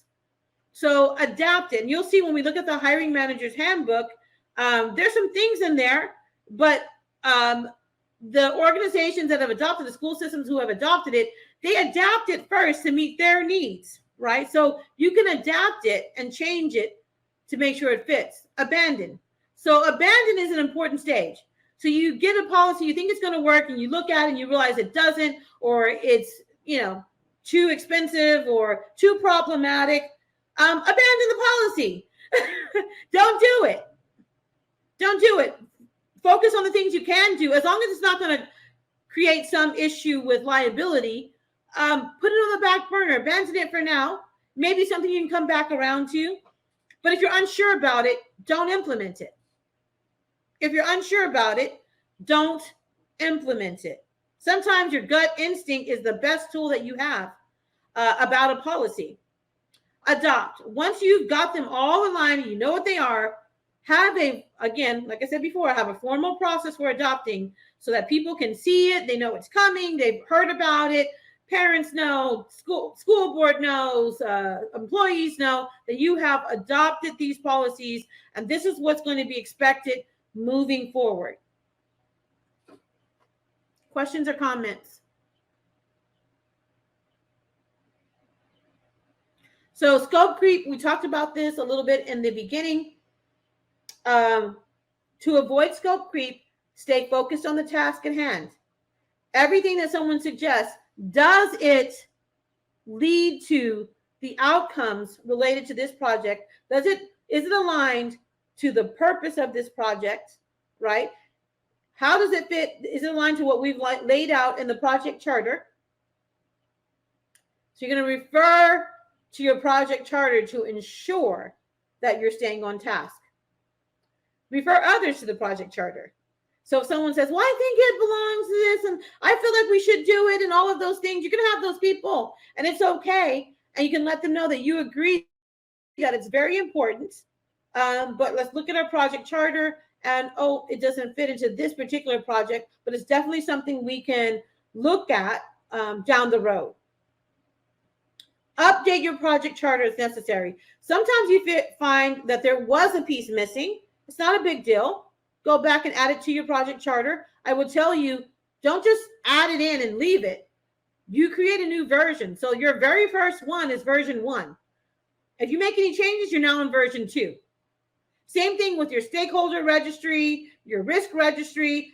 You're not just going to risk registry. You're probably okay. You don't have to make a bunch of versions, but your stakeholder list and your stakeholder registry and your project charter, you need versions. Here's why. If you just add everyone to your stakeholder registry as they come along, what's going to happen is you're not going to be able to tell who the original people were that were sitting at the table. And especially if you have someone new coming in, replacing someone who was formerly there, you're just going to end up with a long list with no certainty of when they were added. So when you change something, it needs to be trackable. Remember, we talked about trackable earlier. So you need to say version 1, this is your original group. Version 2, this is your group. Version 3, these people are still on. We've added these people now, so that you can trace when changes have happened within your project so you don't get lost. And you'll say, oh, well, the chair of this person approved it. Well, that chair is gone. That wasn't Bill. That was Bob. Bob feels completely different about it. And you never talked to Bob about what he felt. So it's really important that you keep the version so you can keep control over the changes that happen over the life cycle of a project. And specifically, again, the project we're talking about is equitable hiring. And there's a lot around equity. There's a lot of conversations around equity. There's an equitable classroom, equitable reviews, equity, there's a need for equity everywhere. So we really have to make sure we're not letting one project infiltrate into another, unless you make a conscious decision that they are very close, they definitely belong together. Then you're going to need a new project charter and a new stakeholder list and all that stuff. Because again, you want to manage the project and track it so you can ensure your success. So yes, update the versions every time changes are made. Okay. Any questions, concerns, or comments so far? That is the nitty gritty of getting your equitable hiring system going, right? This is the first couple of steps to getting it going.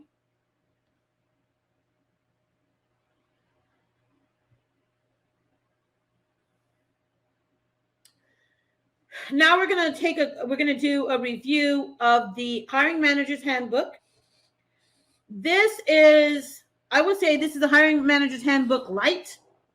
If you're an organization that doesn't have appropriate policies and procedures in place, or you're not sure, then this kind of gives you some guidance. It's not exhaustive, but it's for school districts who don't know or haven't, created systems yet, to quickly get things off the ground. And so this is, it's in the handouts, it's in PDF format, and it's in Word. And so if you don't know how to make changes to a PDF, you can save it in Word. Of course, once you launch it, it needs to be in a format that can't be adapted, because people will go back in there and add things for their benefits. Sometimes just random people passing through on the internet. So you need to make sure that it's something that's locked when you do the final release. So the first thing is that you can put your logo here, put your school name here in the Word document. So here's your equal opportunity employer commitment statement. You are required by law to have this statement. Let me say that again. You're required by law. This isn't just a pretty statement. It's a legal requirement. Okay. So insert school name is an equal opportunity employer committed to creating an inclusive environment for all employees. This handbook establishes the expectations for equitable and lawful hiring practices across the district for all positions. If there are some special, pieces, and you can write those in there. If you have a position or department that has special requirements because of law for them, then you can adapt that and add that in there and make your exceptions wherever it needs to be. So the first thing is we saw the statement. Here's the other purpose of our statement. Does not discriminate in employment on the basis of, there we go. There's we're reinforcing it, making sure everybody understands. We've got all of our protected classes in there. I always put that because there's some new ones coming up that people aren't as familiar with. They're not familiar with genetic information, right? We have a large amount of age discrimination, both for people who are older and oftentimes for people who are younger. We talked about that in the first session, that sometimes people are like, well, you look like you're still a student, it's not their fault that they look young, that they look young. You can't not hire somebody because they look young or look older. And I've seen a lot of that. I've seen people not want to hire older candidates because they might not be able to use technology as well. Well, you can put that in your interview, right? You can require them as part of the process to show that they can use technology. Then you're not discriminating against people just because of their age. You have a process for ensuring that the people coming through your doors can use the appropriate level of technology needed for their position, right? So, but we don't look at someone and say, I don't think they can use technology. So marital status, we talked about that a little earlier. There's lots of people. I had a gentleman who I will not name, who was interviewing someone. He had heard that they were part of the LGBTQ community and they were married to a spouse of the same sex. And so he thought he was being really clever by trying to force them to reveal if that was true by saying, what does your husband do? No, sir, you cannot do that. You cannot do that. You're going to end up getting sued. So no, military service, parental status. Are you a single mom? Oh my gosh, you have 6 kids? What are you going to do about childcare? You cannot ask those questions in the interview process. And even as a leader, you have to be very careful about discussing things in this space, especially now more so than ever. You need to be really careful. Sometimes in casual conversation, we forget as leaders that there are laws that prevent us from casually discussing these topics. And so, and you're human, so you may trip up. So you need to have, again, if you have processes in place and you're interviewing people in a group, it provides some protection. I know I have messed up in an interview, just innocently curious about something, and was like, oh man, that was an inappropriate question, or could be interpreted as an inappropriate question. Unfortunately, I had people with me who could reframe the question so that it was more appropriate. So members in employee organization, retaliation, parental status, military service. We all know about the military service. You cannot, someone is a vet, you cannot punish them for being a vet or be like, oh, I wonder if he's like, you cannot get into some of these things in people's past and history. A lot of people don't know that you can't ask people about past alcoholism and drug use. You can only be concerned with current alcoholism and drug use. You can require drug tests for that, but you can't ask them about their past issues with alcohol and drugs. Hiring managers may not fire or refuse to hire, limit employment opportunities, benefits, or pay, or otherwise discriminate based on those protected classes. Discrimination includes harassment based on any of these protected characteristics in accordance with the law. And we list the laws. A lot of people, you see these a lot, and you're not paying attention to all of what they say in there. And this is why training, I encourage people, when we get to practice, we'll talk about that a bit, but you should be training your hiring managers on a regular basis, even if it's once a year before it's time to hire. And the reason why I always say before it's time to hire, because if you do it before, then people don't care. They're not going to hold it in their long-term memory because it's not something that's immediately happening right now or something you have to be worried about right now. But if you do this before hiring season, you do your training before hiring season, it will be in the forefront of their mind. I don't want to break the law. I don't want to do something that's going to get my organization in a bad situation. They'll be thinking about those things. Am I being equitable? And the school that's talking in the final session, they're getting feedback now from implementing these processes and procedures, these systems, that people are feeling much more confident. People who were not for talking about equity are now incredibly happy that they have addressed this because they know that they are protected from illegitimate accusations, right? Not only are you legitimately being equitable, but you are now protected by having these processes in place. And for hiring managers, it can be very risky because, like, as I mentioned before, they don't know all of the laws unless there's been a requirement or an opportunity for them to be taught those requirements.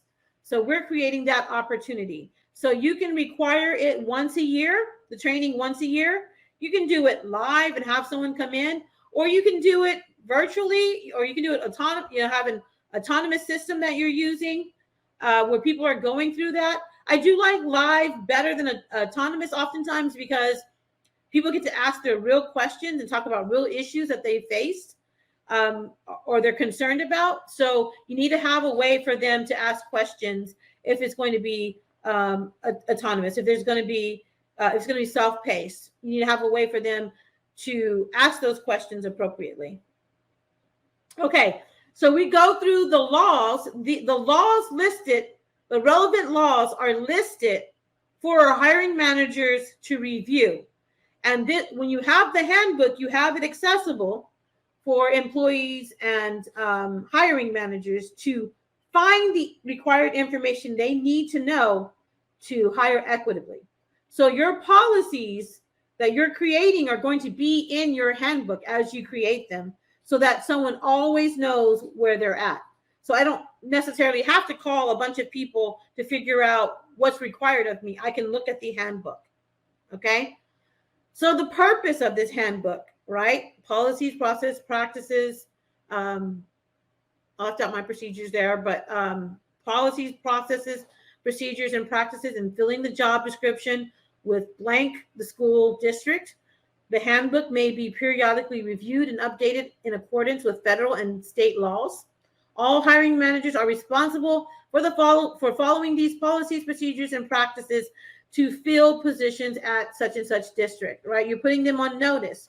This is a policy that you're responsible for knowing this stuff, okay? So then if you have someone who is intentionally or repeatedly being inequitable in the hiring practice, you have means of addressing it because you have a policy. You've created the expectation that they follow this policy that has been adopted, okay? The objective is there. Again, like I said, you can create your own or adapt this, but you should have one for people who hire in your organization. They need something that they can use so they understand what's required of them.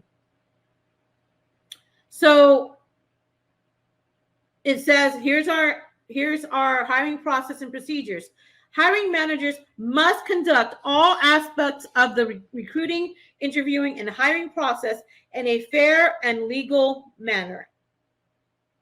Federal and state laws protect job applicants from discrimination based on, we said it again, from writing job descriptions and postings to screening calls and resumes to interview questions. Hiring managers should know how to appropriately handle all aspects of hiring they are involved with. This will protect both them and the organization. And I will tell you, I told you about the person trying to find out if someone was part of the LGBTQ community, but I had someone of recent who told me that they, in the hiring process, when it came down to salary, they had somebody who seemed like they were from a wealthy family and rich, and they felt the person was full of themselves. And so when it came to negotiating salary, they gave them the lowest that they could give them. Is that a liability? Yes. Is that a protected class? Not necessarily, but it doesn't mean you're not going to be sued for being prejudiced against somebody. And so she was being prejudiced against this person based on the perception of class. And so people have lots of reasons for being inequitable. So this is, even though it does protect protected classes, it really is about protecting equity for all people as well. When we implement these systems and laws, we find equity is across the board. Sometimes I will find people who are like, they want to find out if something is equitable and they want to review, but they're concerned because they can't find out the people's race or ethnicity, or if they're part of the LGBT, how do they know if they're part of the LGBT community? And in reality, you don't need to know that. That's protected information. What you need to know is your system equitable? That's what you have to know. not people's personal information about which protected class they're a member of, but to ensure you have policies, processes, and procedures that create equity and help you avoid liability. Okay, I don't think I got to read the last part. I won't read every detail. I'm just going over some of the key points so you get the gist of it. Approval should be filled with something. Oh, I must be missing something. Documented, clearly written or via email. Okay, so this is about job postings. Okay, this one is another big one because some of the ways I've seen people intentionally create equity and unintentionally is by leaving a job up a really short time. I've seen people who posted a job for a day because they really only wanted one person to come in and take that position. And what I have to say to people doing that, number one, if you're working for a school district, this is not your money. It's not your school district. You are there to facilitate on behalf of the community. The money belongs to the community, and the community doesn't care about your friend or your cousin or your wife or your husband or whatever, your child. What the community wants is the best person for the job, and their dollars are being used for that. So they have a right to know with certainty that there's an equitable way of protecting their interests, right? So if you're leaving up a job post for a day so you can get the person you want in there, then you're creating an inequity. So you have to have a policy in your district around how long it must be posted. So the minimum is 2 weeks because that lets people who are qualified for the job, both inside of your organization and out, have an opportunity to compete for the job. Because it's another way of creating an equity when you're hiring somebody because you think they're the best person for the job. That's not what the requirements are.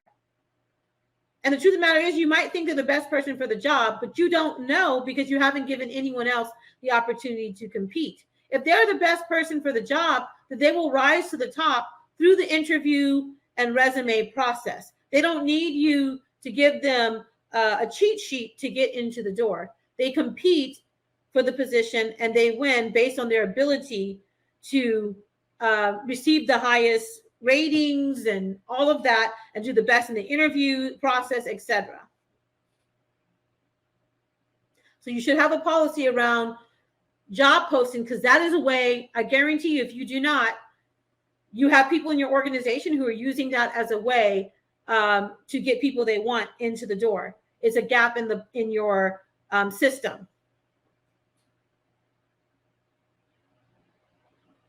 So internal applicants. Before we even go to that, this kind of lightly talks about another way that inequities are created is through inappropriate requirements for a job.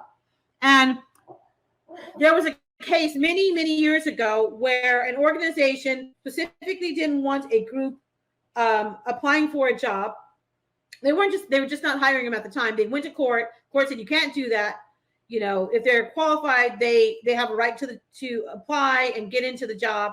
So they thought they were being smart, and what they did is they put in a requirement for a high school diploma. And so because this group largely did not have a high school diploma, they thought they found a legal way of creating legal way of excluding people from job opportunities. Well, they went back to court, and the first thing they looked at was they analyzed whether that position required a high school diploma, and it didn't. And so they said you can't have that as a requirement. And of course, they've got to pay all this money because of all the people they've turned down because they didn't have a high school diploma, etc. So another way of creating inequity is in the job requirements. We've all seen the job requirements where, especially in IT, they want someone, an entry-level person with 6 years of experience, or 3 years of experience. So one of the ways that you create inequity is by having inappropriate job requirements. So there has to be a process for analyzing the job requirements. Oftentimes it's to check to see what the market wants, but we don't think about how that information gets to the market. For instance, if there's no job description for something that's new and coming out, I may be the one to create it, right? And so when you go and you search, you find what I created. I might not understand equity or care. So you say, oh, I found this one. We'll use this one as our foundation, and you use that. Now there's two job descriptions that are inequitable out there. The third person comes along and says, oh, well, I found two job descriptions that have these requirements and will require the same thing. And what you end up having is a job description that gets further and further out there. It gets more and more used, but nobody has stopped to think about whether it was equitable or not, whether the requirements were necessary for a job. And so it can be something that you can find that can be, an issue. In the previous session, someone brought up that there was a lady who didn't have a driver's license, and the requirement for the job was a driver's license. Well, people put that all the time. They don't really think about, is a driver's license necessary, or is it an ID that's necessary?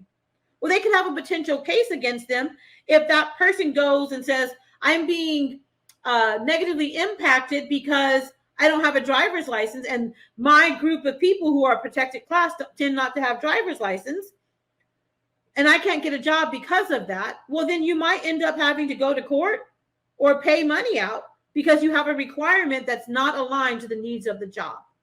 So again, make sure you have those pieces. You're thinking about those pieces. So what is your policy in place to make sure you know for a fact that your job descriptions don't require something unnecessary? These are the kind of policies that you need to create an equitable hiring system. So internal applicants, current employees with satisfactory employment status may apply for internal job openings. The consents of the employees, with the consents of the employee manager and the HR department may be necessary for employees with less than 1 year of service with blank school district. So you can put those things in. Some people don't have any requirement for time to move to a position. Some people do. Again, adapt it to your needs. So let's get into the interview selection and process. The HR department and/or the hiring manager will screen applicants and resumes prior to scheduling interviews. So now we're getting into the nitty-gritty of the policies for equitable hiring practices, because oftentimes I will speak to an organization about how they're selecting who to interview. And they'll say, oh, we look at the resume. I'm like, okay, so tell me what you're looking for in the resume. And they'll say, oh, they're looking for neat, they're looking for that. But when you sit through the process of them looking for resumes, some people are like, I really like this one. Well, I don't like that one. I don't like how he has his name at the top, and I don't have this. I just don't think this is a good looking resume. And these are the kind of conversations that are happening when people are reviewing resumes, because they haven't had training on the purpose of a resume. So a rubric helps people who don't have experience with resumes, or maybe do and have a misunderstanding about their purpose, ensure that they are focusing on what's required. You can have on your rubric, resume is neat. Resume has required information. Resume is well organized and effective. But you don't want to be looking at things like, I don't really like this style of resume, because it's not about what you like, right? It's about having that equitable process in place. Okay. Any questions or comments so far? I know I'm talking a lot. It's very unusual because I'm not used to having this session without being able to hear people's voices and elicit stories and things like that. So I hope it's not too overwhelming just hearing my voice. But if you have something to add, please type it in the chat and I will read it appropriately. If you have any questions as we're going through it, please ask and I will address them. So when we're talking about the rubric, again, you might have a better way than a rubric, and that's okay. But what you want is a system in place, a policy. So this is a policy regarding interview and selection process. That's what you're looking for. It matters less what it says, and it matters more that you have one. Okay? I do, again, suggest that you have a rubric for your applications and resumes. so that, again, you have a process that shows you why, that proves why, that supports, that justifies why one person is hired over another. If you don't have something in place, then what you get is no justification for why someone got hired, which puts you at risk, the organization at risk. It's a liability. So here's the other thing. You don't have to use the same rubric. You don't have to create an organization-wide rubric and people can only use that one. You don't have to have that. You can create a rubric for every position you're going to hire for. The hiring manager can create their own rubric about what's important in this position, as long as it's legitimately important to the position to do the job, and use that. The important thing is that everyone who's hired with that job, interviewed for that job, is being compared against the same rubric. Okay, so it doesn't mean you have to have one single rubric for your entire organization and everyone has to use that one and that's it. It just means that they have to know that whatever rubric is used, whatever questions are asked, they must be asked of all candidates, and the rubrics must be used with all candidates. So that would be another policy that you would create. The rubric must be used for all interviews. If you're doing it for resumes and applications, then you do it for that. The same rubrics could be used for all candidates of a single job opening to ensure equity, should be used for all candidates of a single job opening to ensure equity and fidelity. Each interviewer will use a rubric to rank interviewees. The committee will come to a consensus on each candidate score at the end of each interview. Because remember, we already talked about, and this is in there as well, don't have your one-person interviews. Don't do it. It's a liability on so many different levels. There's no end to the level of liabilities that can create. Even you as a superintendent, if you're a superintendent and you think it's cool, I'm going to just interview this person by yourself, don't do it. It's too risky. Too risky for you. It's too risky. Don't have the one-person interviews. If you have to, it's better to reschedule or whatever has to be done. If you cannot pull, I say a minimum, but really I suggest 3 people, so you don't have a stalemate on selected candidates. A rubric must be used for all interviews. The same rubric should be used, etc. So you get the point. This is the policy around the interview selection process. So that's what you're going to want to have. You have a policy for internal applicants. You have a policy for interview and selection process.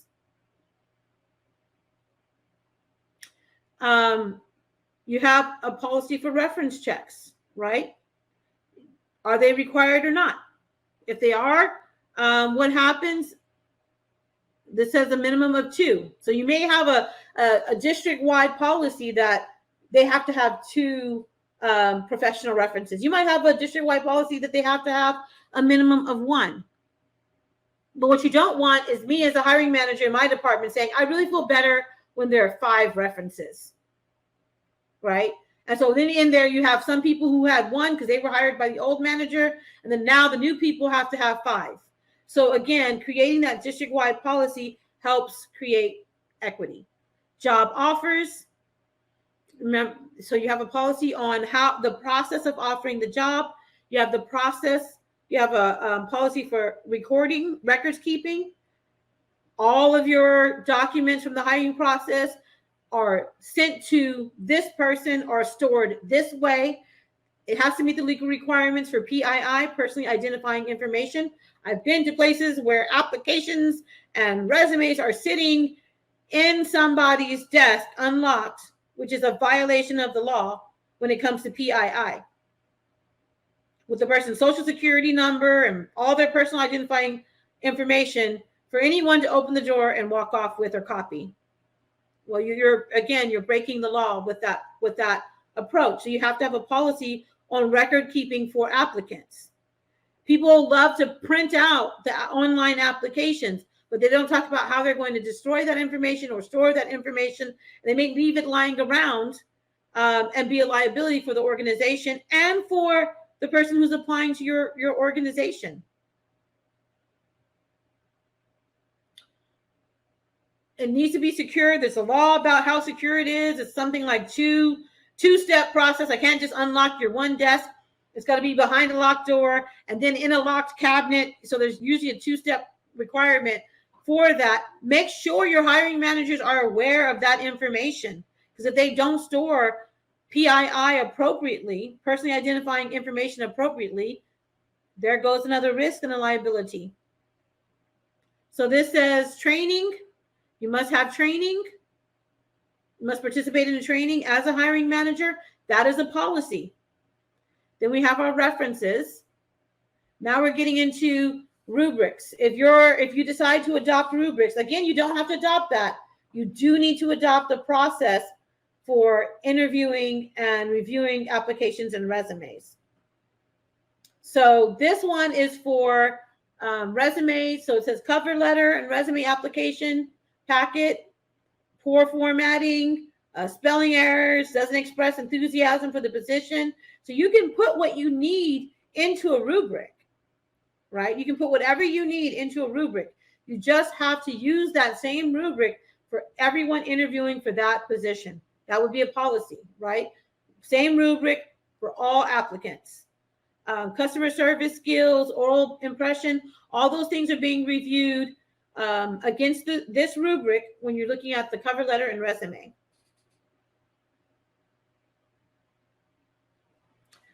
First impressions, right? I interviewed somebody years ago, and the person came in. I knew this person had everything that we needed. I was so excited. You know, we're just, the interview goes really well. They walk out, and the person is like, the person I'm interviewing with says she had a tattoo and her tattoo wasn't covered. And I didn't notice the tattoo because I don't really care about tattoos. But the person I was interviewing with did. And so they were able in this rubric to ding the person for first impressions, right? And whether they were dressed professionally. So they felt strongly about it, and they were able to express that. As I mentioned in our first session, fortunately, the person still scored the highest, but it gave space for that as well. That organization did have a policy about covering the tattoo, but that person would have had no way of knowing that. So while it may have cost her like half a point or something like that, it didn't ruin her chances for being hired. And that's important because somebody might, you know, a tattoo for me is a 0 on a scale of 1 to 10 of importance. But for that person, it was an 8. They felt very strongly about it, right? So rather than, you know, dinging that person and saying they could not be hired because of that tattoo, what it did was there was a point system in there. There's a way to calculate the perception, right, without costing them the position. And a rubric can help you do that. The person was hired, and they were required to cover the tattoo, which they did. So there was no problem. So all of these things are your interview rubric. You get the point. Your phone screening rubric. Then you have, again, these are samples. You create them the way you need to. This is the face-to-face interview rubric. And these are all in the handouts. It's in the hiring manager's handbook, so you don't have to, you know, take notes on this. Final interview. Most of the time we have more than one interview. The higher the position, the more interviewing we do, right? So remember that as well. We're talking about putting a group together to interview for a high position. If you're talking about, you know, something like the superintendent, then you know you're going to have a larger group and a lot more say in what happens. It's going to be your school board, which may have, 5, 10 people, depending on your school board, your school district size. So the more important the position, the more important it is to have more feedback, maybe a longer rubric for different aspects of the job, but you can create that. Sample applicant screening. And these are just definitions around equity and hiring and all of that. So people have that information as well. A lot of information there, but hopefully you have a better understanding of getting your project off of the ground, right? And moving, a better understanding of looking at what policies should be lined. we align to. We know that strategic, well, first law, and then strategic goals, right? Strategic goals and priorities. And then to the intended outcomes, right? We need to be able to say what the purpose of that policy is. When you're creating an equitable hiring system, again, you know that you may not have one. You need to approach it like a project. You're going to have a project manager who's going to go through all of those things, identifying their stakeholders, your risk registry, all of those pieces. And in the handouts, you will see you have some of those documents for you, like the project charter and all of that. And let's see here. There's one that's called All Docs, and it's just all the documents combined.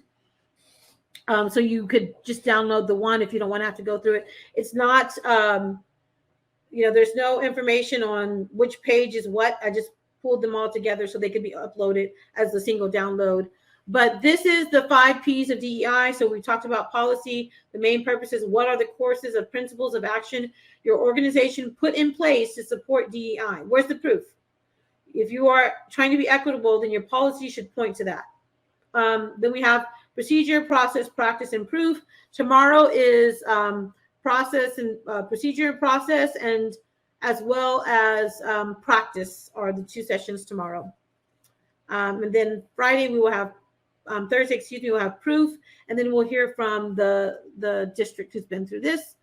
But this is, we'll talk about the second scenario tomorrow. This is your stakeholder communication plan. So when you're talking to stakeholders and trying to figure out who needs what kind of communication, you list the stakeholder, and you can list a group.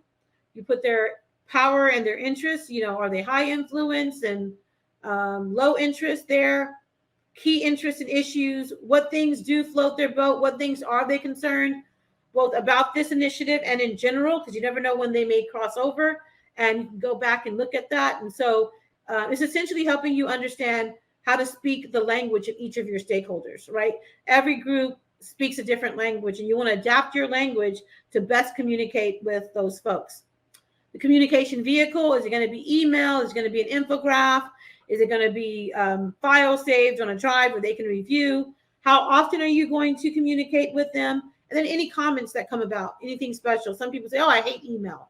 Well, then you note that. Don't send that board member something by email. They're already bombarded. Pass them a hard copy at the board meeting. So again, this just helps you manage all the different stakeholders that you have within a potential project or initiative. Project charter template. Okay.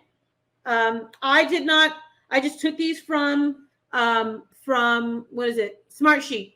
You can find some. There's no right or wrong way to do most of this stuff. There's just any project charter template will do. It can be complicated or simple. It could be, 2 paragraphs or, pages and pages. This one's pages and pages. I know some people are very detailed and will want something really thorough, but you can just create your own. But you see project overviews, got issues, purpose of project, business case, goals and metrics, and then expected deliverables at the end. So this is a simple overview of this, but it's got many more pages to it.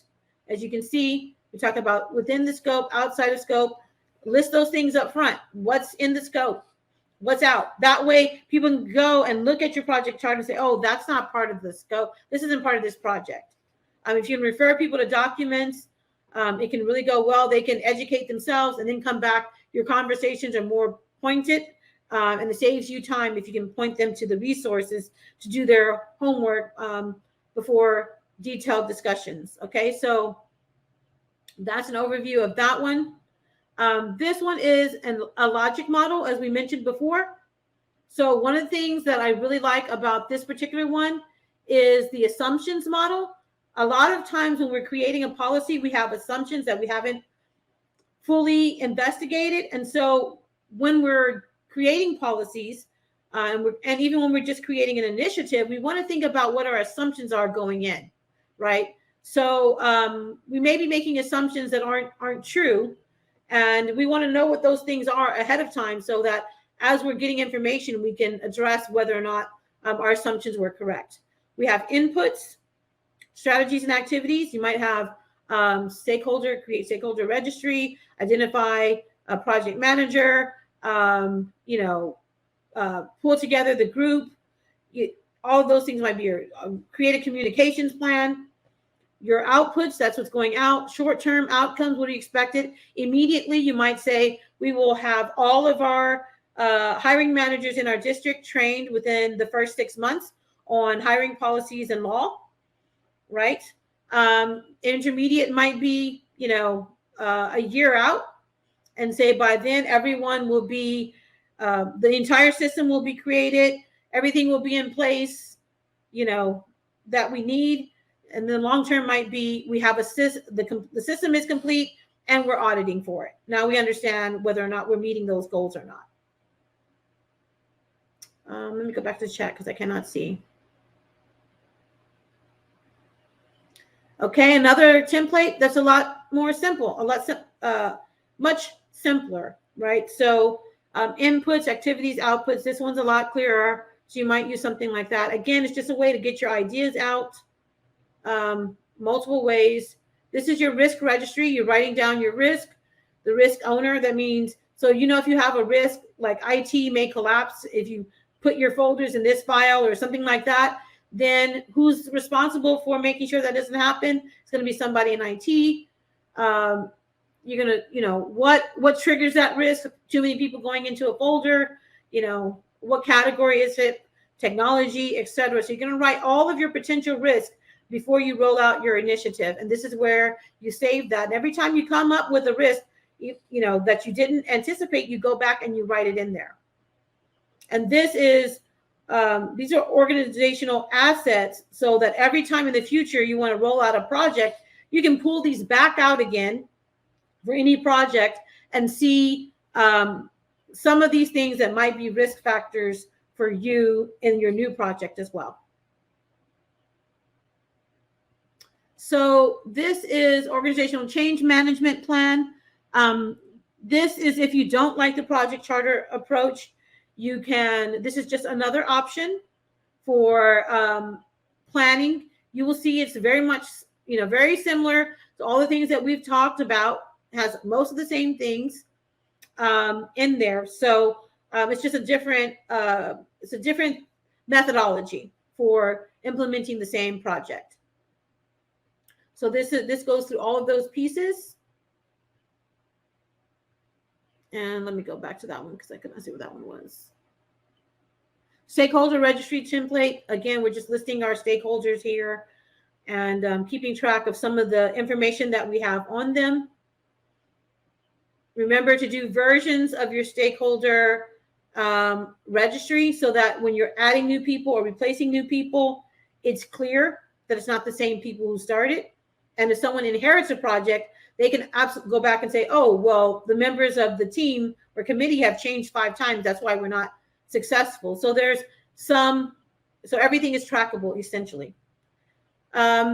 This is a version of the heat map that you can use. You can list people here, here, here, and here for your stakeholders. And it has multiple lines for you to write multiple people there, write groups or names. And policy procedure template. This is the main one. You write your policy here. You write your version. This is the first version of this policy because you may have to change it a couple of times. As it's implemented, you figure out that things didn't work appropriately. You write your date here. You write the number of policy if it's appropriate. If you're creating, for instance, if you find out that there's 10 different gaps in your equity system for hiring, then you're going to number these policies here, right? You're going to have 10 policies for equitable hiring. You may end up with 50 policies for equitable hiring. So you want to be able to track them and know so that when you need to update them, you can easily find them. Okay. So you have your version number, but you put who approved that policy, the description of the change, what is it supposed to do? So it's really, again, this really helps you communicate to like your board members and those community members that are really, really involved, and then approval and review, who reviewed it and signed off on it, additional notes. Again, this isn't the only way to do it. You can have any format or template that you want, but you should just make sure you have it. This is the scope. You write your scope in here, what is included, what is covered. You write your policy statement, which is the actual policy and the reasons for it. Terms and definitions. Sometimes policies have terms that people are not familiar with, and they're like, I don't even know what that means. So you're going to put those terms in here so that people can all speak the common language and understand. So when we talk about policy section, this really starts to get into the policy section is essentially your process, right? So if you say all people must be trained. Okay, so what are they going to be trained on? So we have this. Number one, they'll be trained on laws. Number two, they'll be trained on, interviewing policies and procedures. So you start naming those things. Those are your high-level processes. And then later on, you're going to work out each step for your process, right? So policy will have multiple processes, and processes will have multiple procedures. Okay, so understand that piece. Roles and responsibilities. This is our Racy, who's responsible, accountable, supportive, consulted, and informed. Important contacts. They'll all be listed in your policy documents, right? So you can refer to them in case there are questions or in case there's a period of disconnect. For instance, if you were really working on something, the school year ends and your people have gone on a break, well, you should be able to pick up when people return if you've properly documented your process. So this is standard operating procedures. So again, you'll have standard operating procedures for how to hire equitably for your folks. This is just a format. There's 1,000,001 formats out there for SOPs, as what they call them. You can use any, you can make up your own, but have them. So if you have a process, have your standard operating procedures that go with that process. So people can go in and figure out what it is they're supposed to do without feeling like they have to remember everything forever, but you have a place where they can go and figure it out without having to hunt somebody down who can take the time to explain them. That's not always possible. And on that note, oh my goodness, you survived it. You made it. You should be able to go out there and start analyzing and creating policies now. Create an initiative that is aligned to your strategic goals and priorities, as well as the law. And then what we'll be doing in the next session is working our way through a policy, creating the processes and the procedures for it. Okay. So if you have any questions or concerns, please share it in the chat. And I will be here. Thank you so much for joining me and engaging. I hope it wasn't too much talking or too overwhelming. Great feedback and interaction. Love the way you guys think, and hopefully this has helped your goal toward creating an equitable organization and reducing liabilities. I'm HR, so I have to say that. HR and business has to say that. And that's all I have for you guys. Let me know if you have any questions or comments or concerns or something specific you would like to know about policy development or equitable hiring. You can let me know in the chat. Other than that, have a great afternoon.